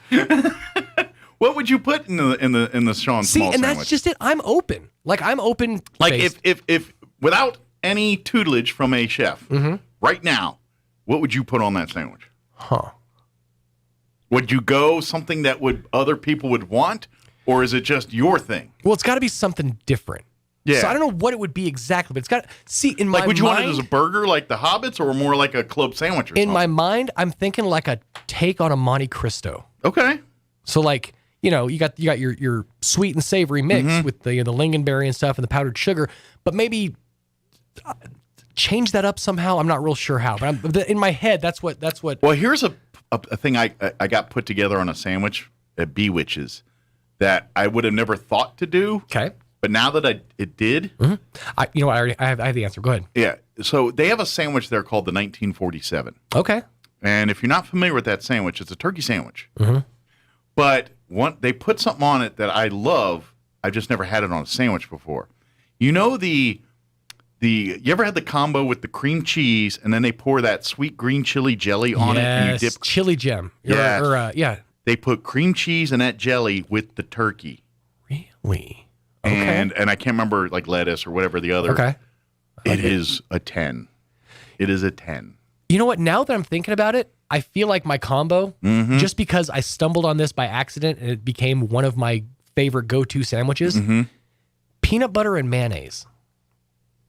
That's a stretch. It's a stretch, but it would be somewhere in the sandwich, I think, because I don't know who figured this out, but I discovered thanks to TikTok that the combination of peanut butter and mayonnaise just by itself, I would try it. Really good. I'm scared, but I would try it. It's now it has to be done like, okay, you can't. I tried it with chunky peanut butter, doesn't work. Yeah, it's got to be creamy. It's got to be creamy. And to be honest, bread choice matters too. In the world of peanut butter, I'm a creamy over chunky guy. Yeah, I generally am. I do. Don't get me wrong. Peanut butter out of chunky. the jar, like spoonfuls of it, I like chunky. Yeah, but to put on a sandwich, creamy's so much better. Yeah, I agree. The chunky tears up the bread. What the real professional move, if you're really baller peanut butter jelly, is put the layer of creamy and then go with a layer of crunchy over the creamy on top to protect the chunky over the top of the creamy. The creamy peanut butter provides a layer of protection from the bread. Yes, that would be the ultimate. And then for me, the piece de la resistance is some regular old potato chips on top of that. Smush it down and el sandwich de delicioso. There you go. Peanut butter, mayo, potato chips, white bread. That's the shot. Potato chips on bread on sandwiches is highly underrated. I agree. We should put more of those. Like, unless you go to Pittsburgh where they put French fries on everything, it's not really a thing, you know? Yeah. And I make fun of Pittsburgh because their cuisine is put French fries on it. I don't know. Did you try throwing a handful of French fries on top of it? Like you go to Philly and they're like, we got our cheesesteaks. Pittsburgh's like, put some fries on it. We'll adopt it as ourselves. There you go. That's kind of how they roll. But potato chips because I love it on meat sandwiches. I love it on PB&J. It adds a crunch level and a certain tastiness to it that and it's just regular potato, not barbecue, not basic Lay's. Yeah, the Lay's are the best. I've even found out like your Wavies, your Ruffles, it doesn't work. The Lay's because they're thinner, it's thicker. Yeah, yeah. The Lay's are a thinner chip, and it works well with the sandwich. Right, they're horrible for dipping. Like I break all the time when I'm trying to get my French onion dip going. Or that's my go-to is French onion. Like y'all here eat salsa and chips going out of style. My version of that is potato chips and French onion dip. You know what we did back home a lot, and back home in Oklahoma, and I haven't really, nobody ever does it here, but I've kind of tried to bring it to this region. Mustard on French fries. French fried taters. It is. That's the best way to have fries. I just think of Sling Blade every time I hear mustard. Mustard. Mustard on your fries is like, it's legit. I can see it. One of the better ways to do it. I can see it. I've even tried the mayo on fries like Europeans do, and it's all right. It's just not. Well, it's not. I figure if you're going to do mayo, you just throw a little ketchup in there, and then you got fry sauce. Or throw a little Thousand Island. You got McDonald's sauce. Oh, wait, no, it's not Friday. You're fine. Yeah. All right, it is 9:16. We got to play that interview here. So let's go ahead and get you up to date with the weather. Whether you're not going to like it, that's debatable.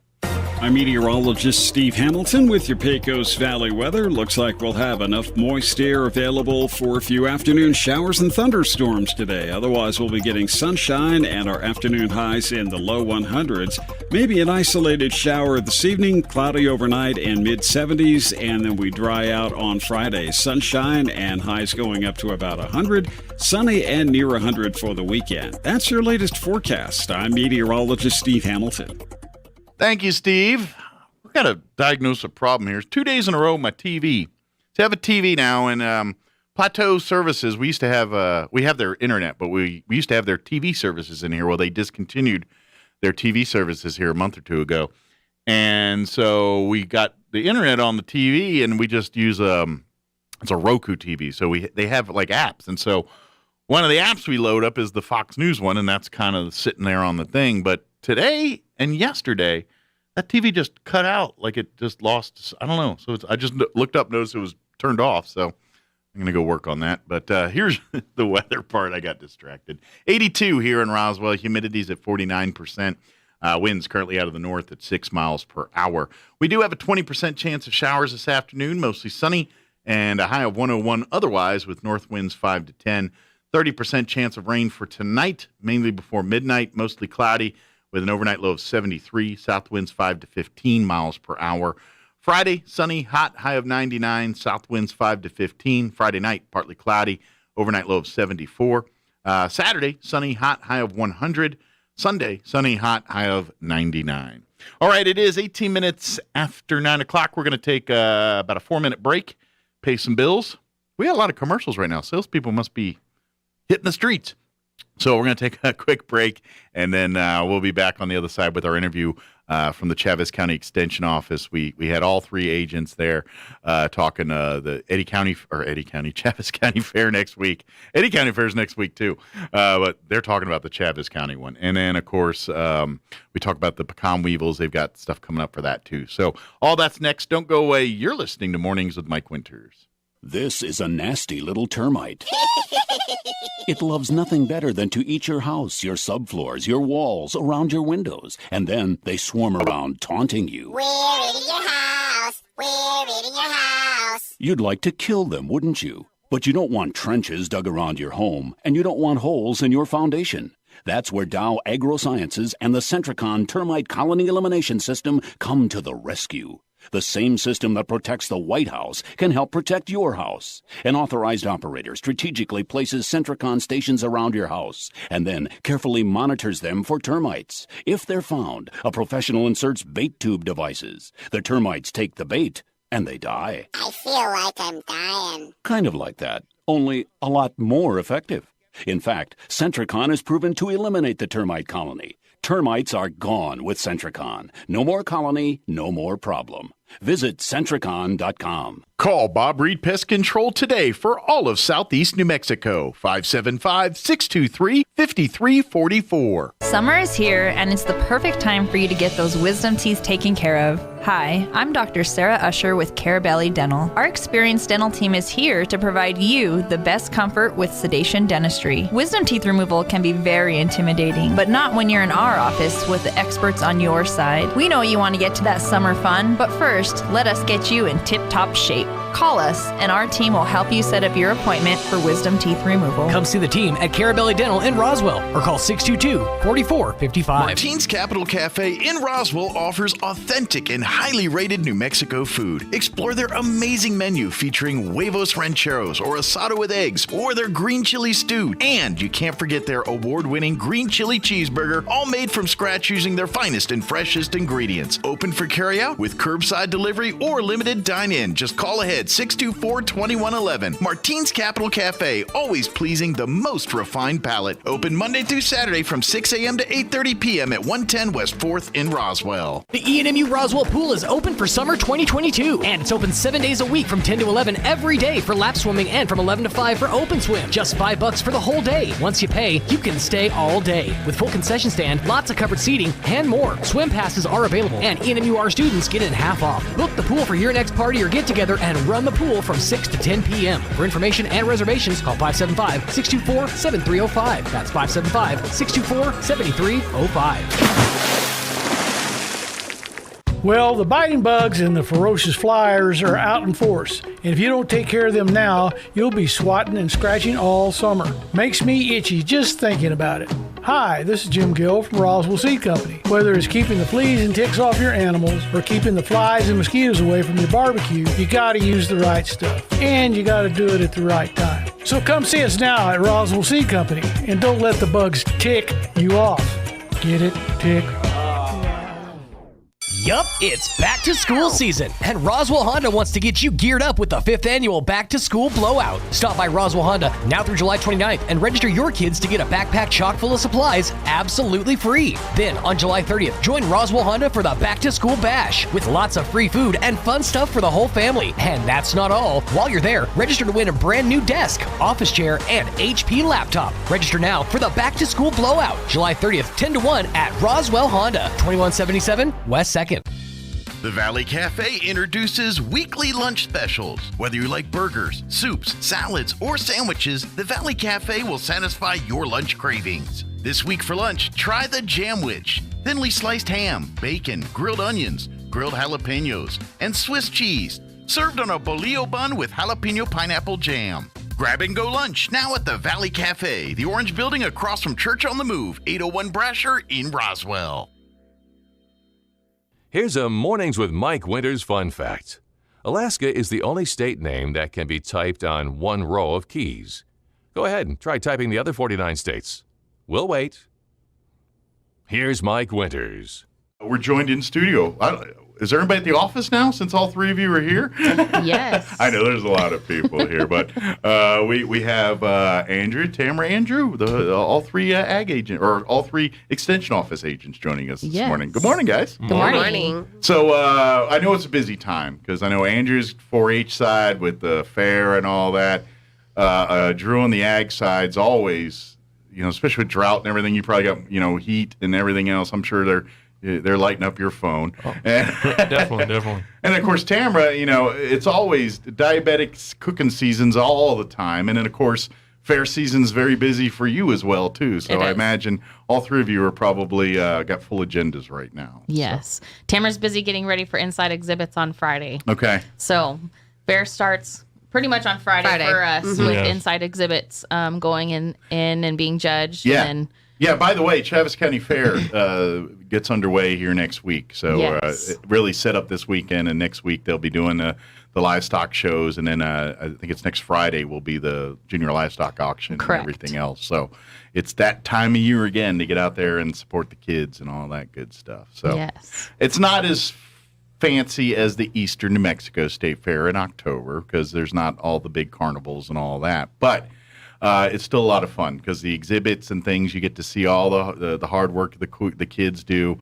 The livestock shows are fun to watch. I don't care who you. I grew up in Maryland. I was kind of a city folk. I don't have a lot of experience around cows and whatnot, other than eating them. But but when I go and watch these shows, it's fun. It's just fun to watch, especially the smaller kids with like the cows, the heifers, even the pigs.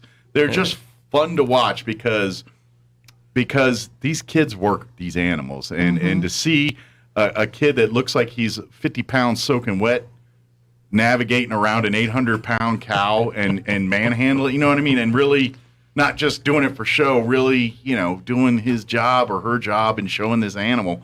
It's cool to me to see that, and pig wrangling's funny to watch. I don't care what anybody says. When they got a bunch of pigs, don't know where they're going, and you got a bunch of kids with boards trying to make pigs go in certain areas, I can watch that all day.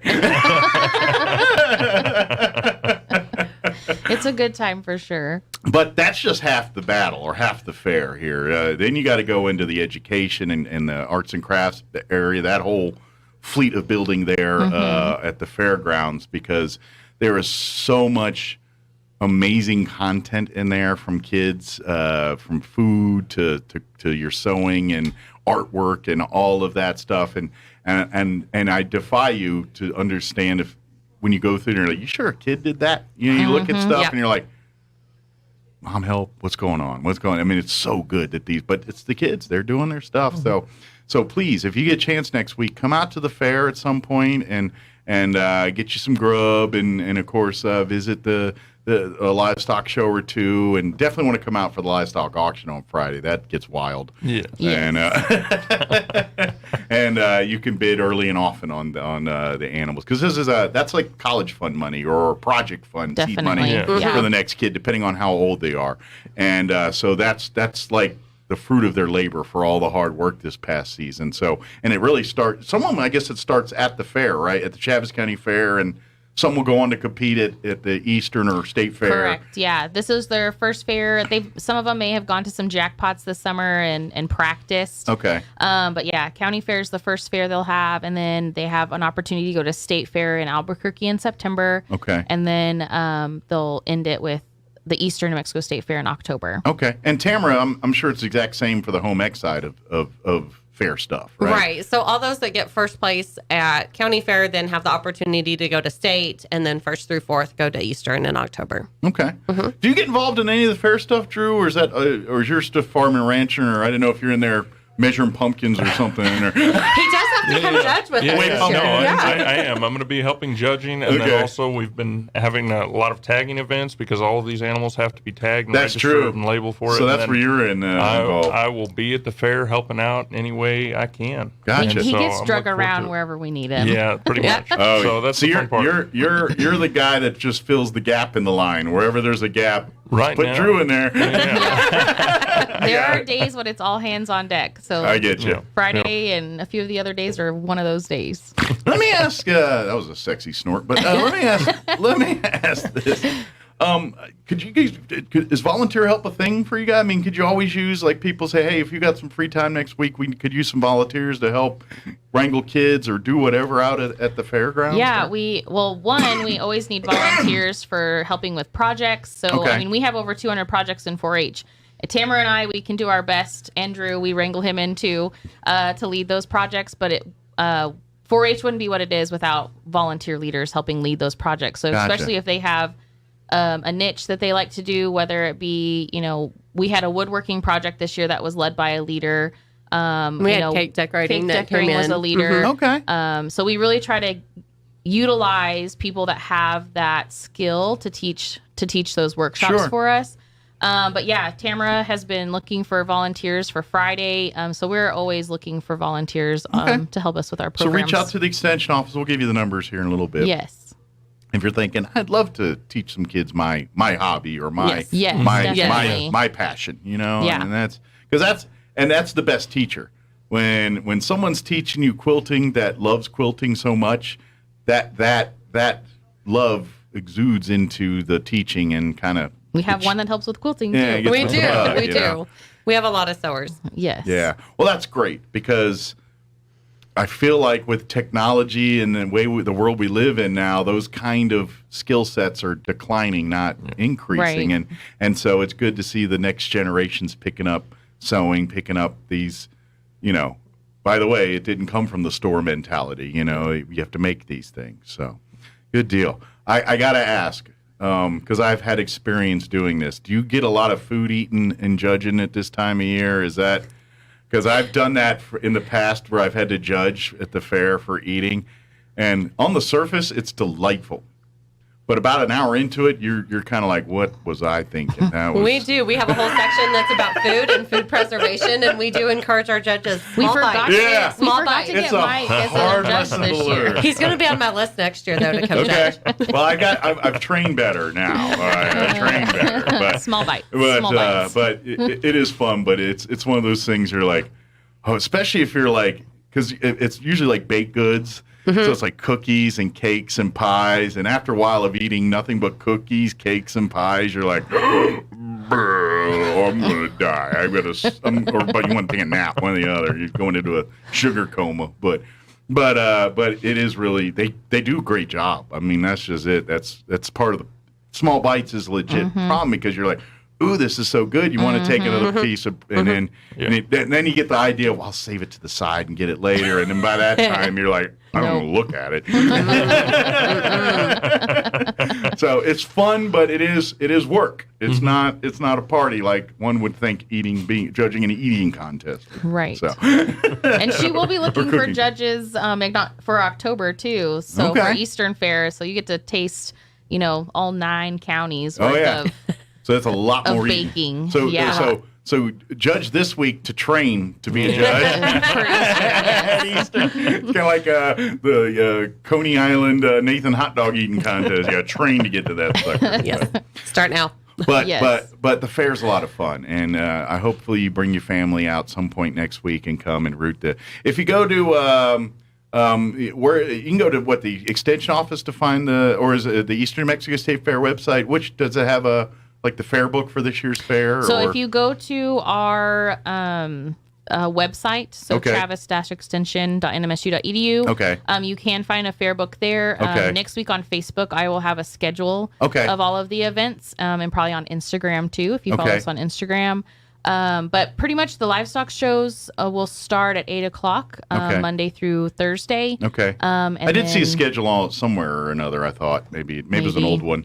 I thought I remember seeing one. There is one in our newsletter that's posted on Facebook too. I thought I saw one floating somewhere. Yeah. Yes. So it's out there, but it's out there. If you can't wait till then, call Andrea and she'll work something out for you here. We'll get it figured out. But please make plans to attend and be a part because this is the heart of Southeast Mexico is that farming and ranching and supporting that industry and That and again, Eastern New Mexico State Fairgrounds has been a great home for all of that, and even during COVID last, couple years here, that was a mecca for many 4-H and FFA and all that. The showing of all that for the whole state last year. So it's great to see, and so come out and be a part of that. It's a lot of fun. It's a whole community.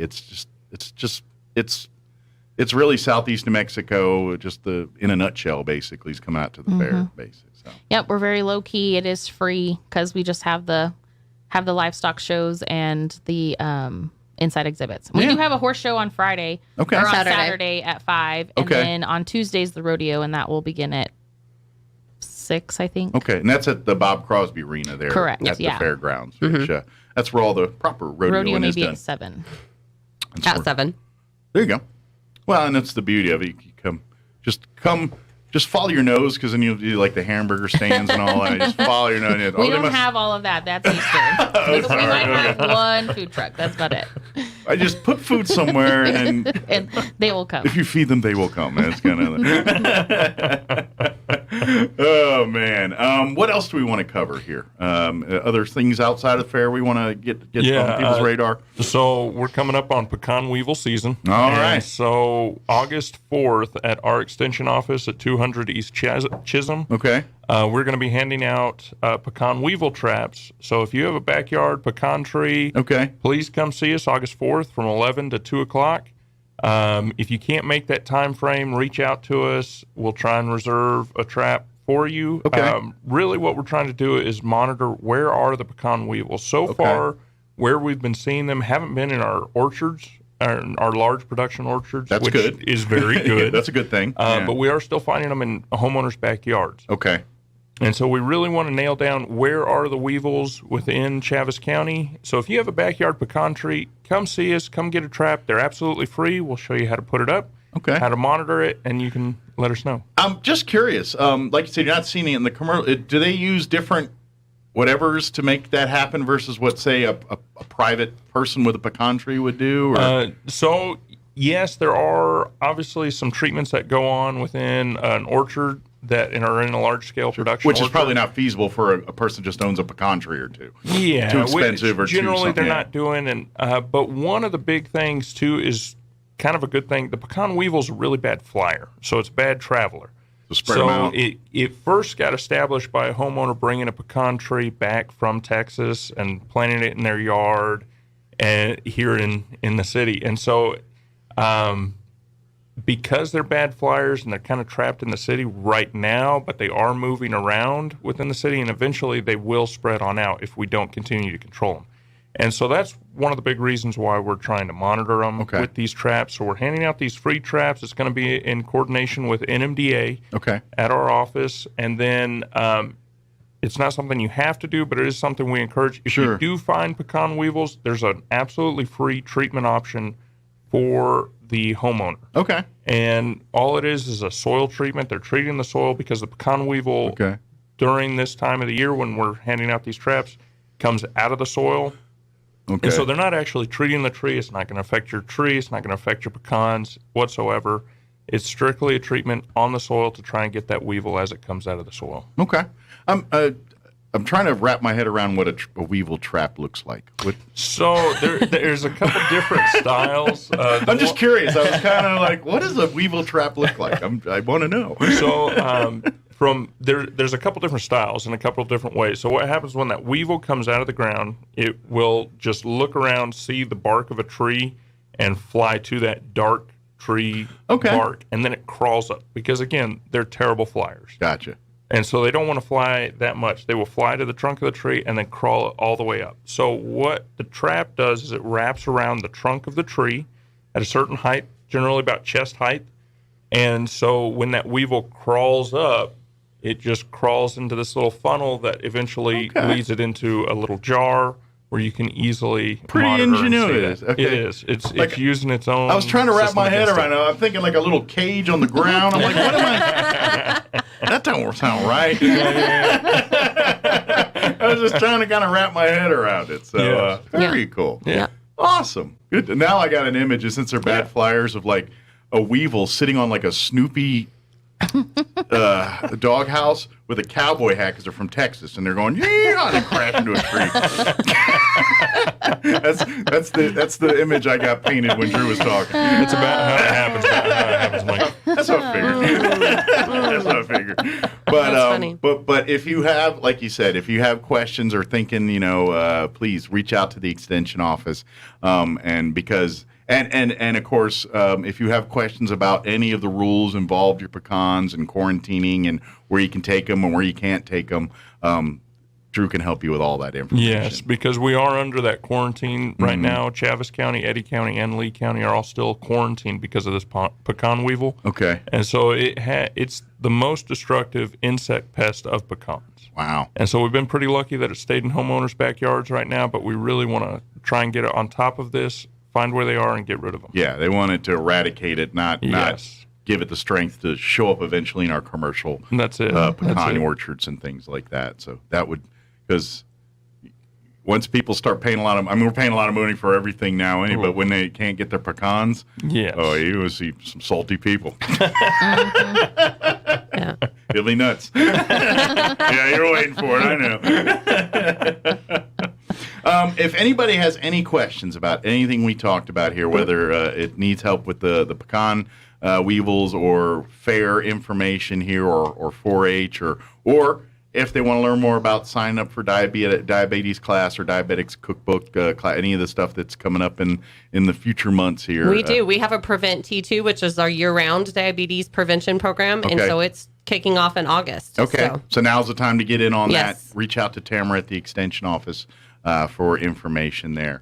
So give out the phone number or the best way to get a hold of you guys at the Extension office. I know it might be a little tricky next week because it'll be all hands on deck out at the fair. Secretaries now at the office, so we have a full staff now. So they can take a message for you. Yes, they can take a message. They can call 575-622-3210. Okay. Or if they just want to come by 200 East Chisholm Street, number 4, we're at the southwest side of the health department building. There you go. And of course, if you're out and about at the fairgrounds next week, just look for any of these three. And if they're very busy, maybe wait till they're not so busy. But, come say hi and see what you can do to get involved. So exactly. Good deal. Well, thank you guys. Thank you. Thank you. We stuck with that image of the cowboy weevil. The rest of my day. Thank you guys. We'll see you next time. Okay. Thank you guys. We'll see you next time. Okay. All right. It is 9:00. Now for a Pecos Valley News Update, I'm Jared Cirillo. Eddy County leaders are said to be discussing ways to help deal with increased traffic volume on Carrasco Road, which is now considered a major link between two major highways south of Carlsbad. Studies have shown that when traffic gets backed up on US 285 near Derrick Road, many people split off and use Carrasco Road instead. The study also noted that the connecting US 285, New Mexico 31, and US 62 180 would provide for better traffic flow around the city of Carlsbad. The Roswell City Council now approving some new zoning variances to allow for cannabis-related businesses. An Albuquerque firm called Pure Life has applied to open a retail pot shop at 323 South Main Street, which is only about 700 feet away from a property already approved last month for a retail operation run by Oso Cannabis. City code requires cannabis businesses cannot be located less than a quarter mile away from each other. Some protested the zoning variance because the proposed shop is also less than 400 feet away from a Head Start daycare facility run by the county. You're up to date. I'm Jared Cirillo reporting. Turn up your radio. Here's the Sean Hannity Morning Minute. This is nothing more than window dressing as they drive their SUVs like Joe Biden did today and fly their private jets that you pay for. It's unbelievable because they want to transform the country. It doesn't make any sense. If you need a barrel of oil, why import it when you have plenty of domestic reserves here when you can do it cleaner, faster, and cheaper? Doesn't make sense. But for climate cult alarmists, this is the price we'll pay. If Americans feel the pain enough, then Americans will want to make the switch with them. So we're going to force the spinach right down your throat, whether you like it or not. They don't even have the technology to make the transition. More pain, more benefit. That's their motto. Check out the Sean Hannity radio show later today, right here. My brother-in-law died suddenly, and now my sister and her kids have to sell their home. That's why I told my husband we could not put off getting life insurance any longer. An agent offered us a 10-year, $500,000 policy for nearly $50 a month. Then we called SelectQuote. SelectQuote found us identical coverage for only $19 a month, a savings of $369 a year. Whether you need a $500,000 policy or a $5 million policy, SelectQuote could save you more than 50% on term life insurance. For your free quote, call SelectQuote at 1-800-863-5858. That's 1-800-863-5858. Or go to SelectQuote.com. 1-800-863-5858. That's 1-800-863-5858. SelectQuote. We shop. You save. Full details on example policies at selectquote.com/commercials. I'm meteorologist Steve Hamilton with your Pecos Valley weather. Looks like we'll have enough moist air available for a few afternoon showers and thunderstorms today. Otherwise, we'll be getting sunshine and our afternoon highs in the low 100s. Maybe an isolated shower this evening, cloudy overnight and mid-70s, and then we dry out on Friday. Sunshine and highs going up to about 100, sunny and near 100 for the weekend. That's your latest forecast. I'm meteorologist Steve Hamilton. With the Wall Street Business Report, I'm Rich Thomason. The number of Americans applying for unemployment benefits last week rose to the highest level in more than 8 months. Applications rose 7,000 to 251,000, and that's up from the previous week's 244K. American Airlines says it earned $476 million in the second quarter as summer travelers packed its planes. It was American's first profit without government pandemic aid in the COVID-19 era. American says it achieved record revenue of more than $13 billion in the second quarter. CEO Robert Isom says he's encouraged by trends in the business, and the airline predicts it will remain profitable in the third quarter. Bob Agnew reporting. The European Central Bank raising interest rates for the first time in 11 years, a larger than expected 0.5 percentage point increase. For the Wall Street Business Report, I'm Rich Thomason. One of the best things about summertime in New Mexico is all the great places to go and neat things to do. Camping in the mountains, swimming at the lake, exploring the caverns, and so much more. And what makes all this fun and adventure possible is a dependable car or truck that fits your family and hauls your toys. That's just what you'll find at Roswell Ford. Here at the Tailgate Nation, we have the best selection of nearly new cars, trucks, and SUVs in southeastern New Mexico. They've all survived a rigorous 139-point inspection, and Roswell Ford gives you a 3-day money-back guarantee to make sure you're happy. You know Roswell Ford is always looking for gently used cars and trucks. If you have one you want to sell, we'll make you a cash offer on the spot and give you a week to think about it. This summer isn't going to last forever, so make the most of it with an upgraded ride from your friends at the Tailgate Nation. Roswell Ford at the corner of 9th and Main, the official sponsor of Summer Fun.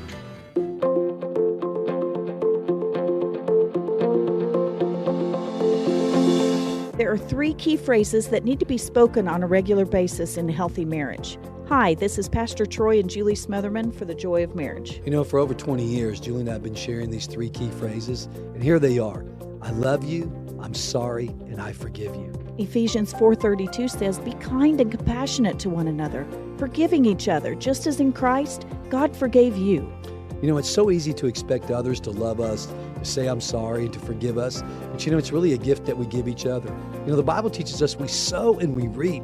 Sow into your spouse, I love you, I forgive you, I'm sorry. And then you'll reap a harvest in return. Someone has to start the process. Let that be you today so you can really enjoy your marriage. If you have any questions or would like further information about the Joy of Marriage Ministry, please go to jomconference.com. Are you tired of your tired old furniture? Well, why are you keeping it? Glenn's Furniture has filled their store with a special purchase of beautiful, high-quality furniture at factory prices. Stylish reclining sofas and love seats, smart and practical dinettes and dining tables, sumptuous bedroom furniture, and Serta mattress sets, all specially priced and ready for immediate free delivery. Get the lowest prices of the year. Hurry to Glenn's Furniture at the corner of Union and Alameda, saving you money on quality furniture since 1953.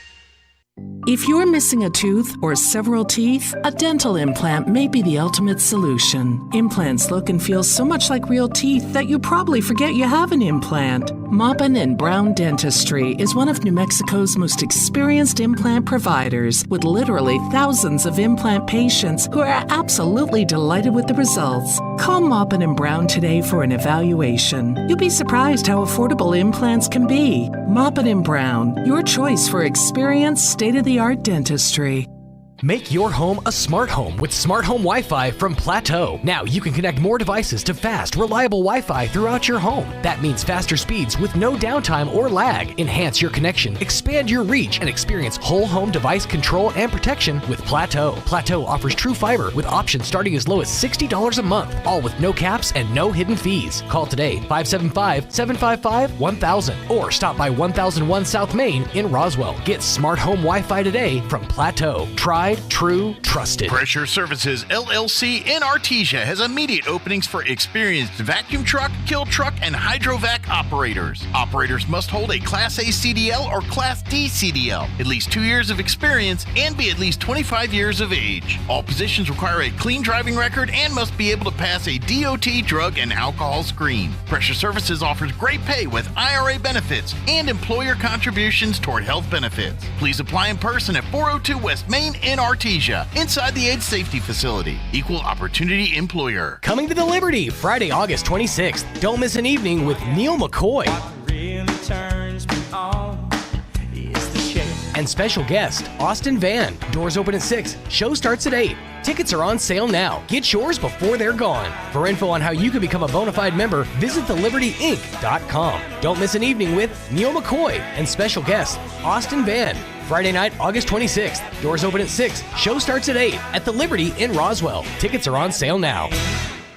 Have you ever been told that you just weren't good enough at something or you didn't measure up? Did you know that Walt Disney was told that he lacked imagination and had no good ideas, and therefore wasn't hired as a cartoonist? Albert Einstein didn't learn to talk until he was 4, and he didn't learn to read till he was 7. And then he was expelled from school and couldn't get into Zurich Polytechnic School.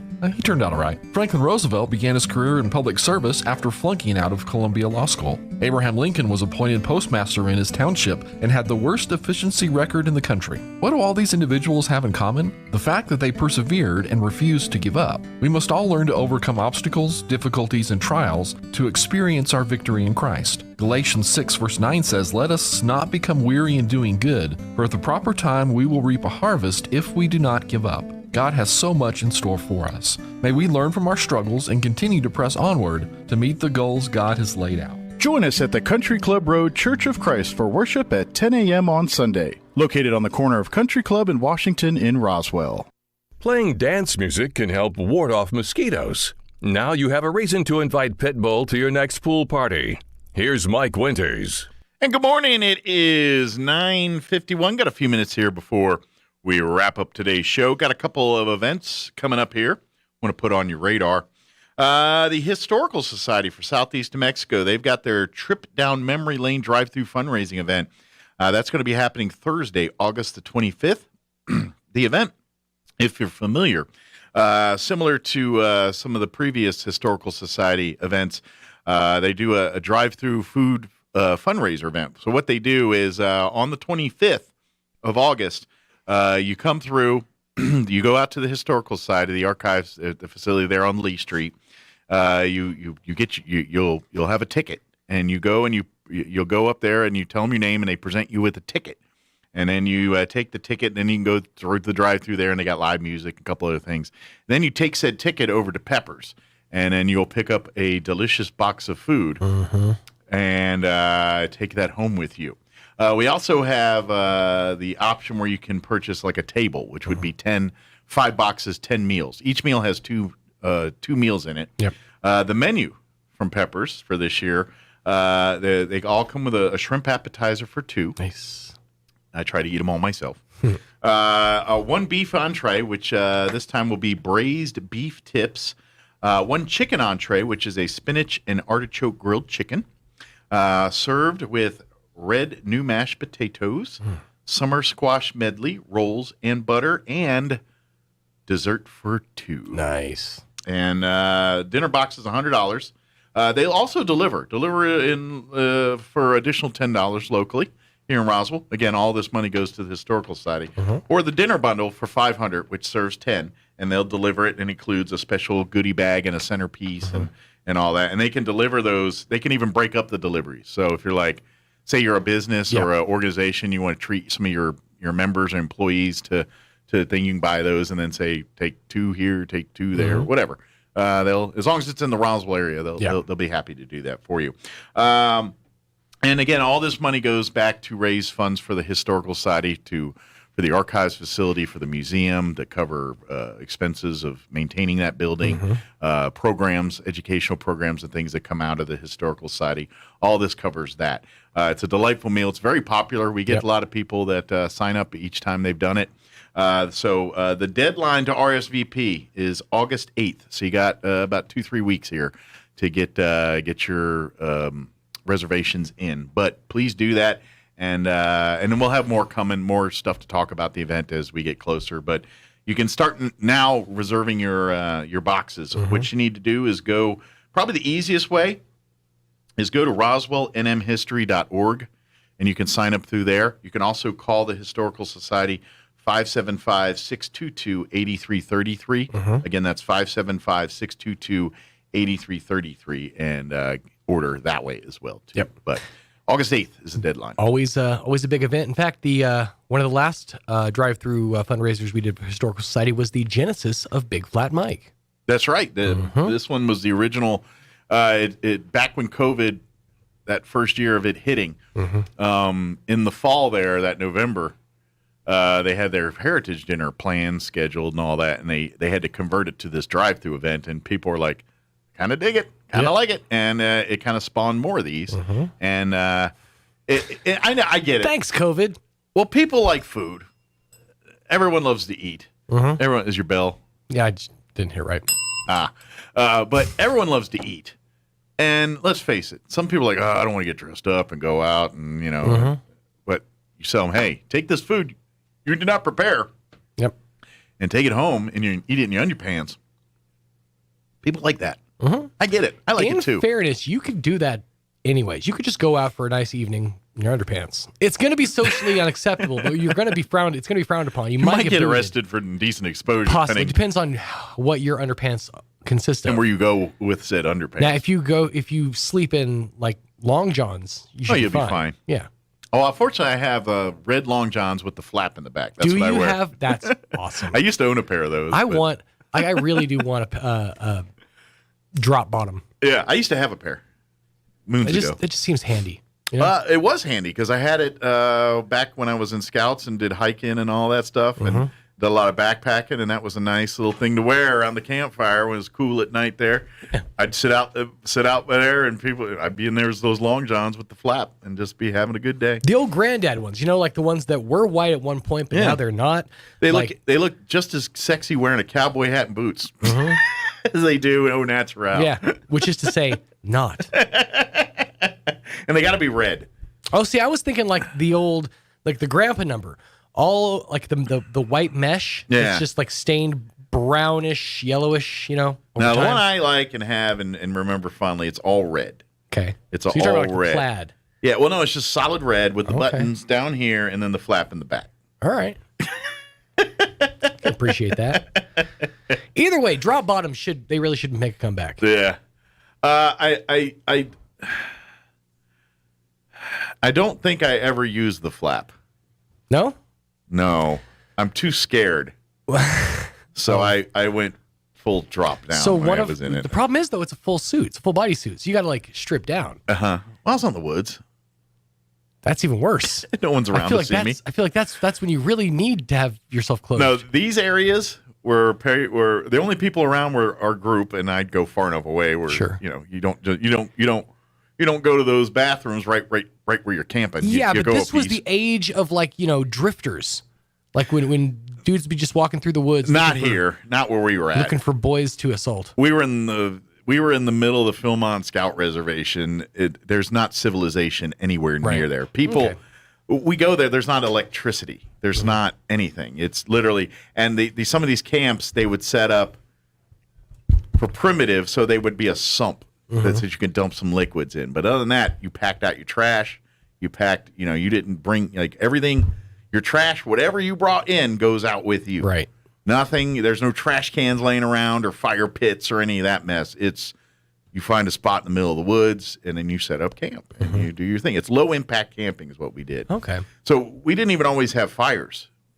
A lot of the times because of either the weather or it just wasn't a good area to do fire. So we cook we did a lot of our cooking on one burner stoves. Oh, okay.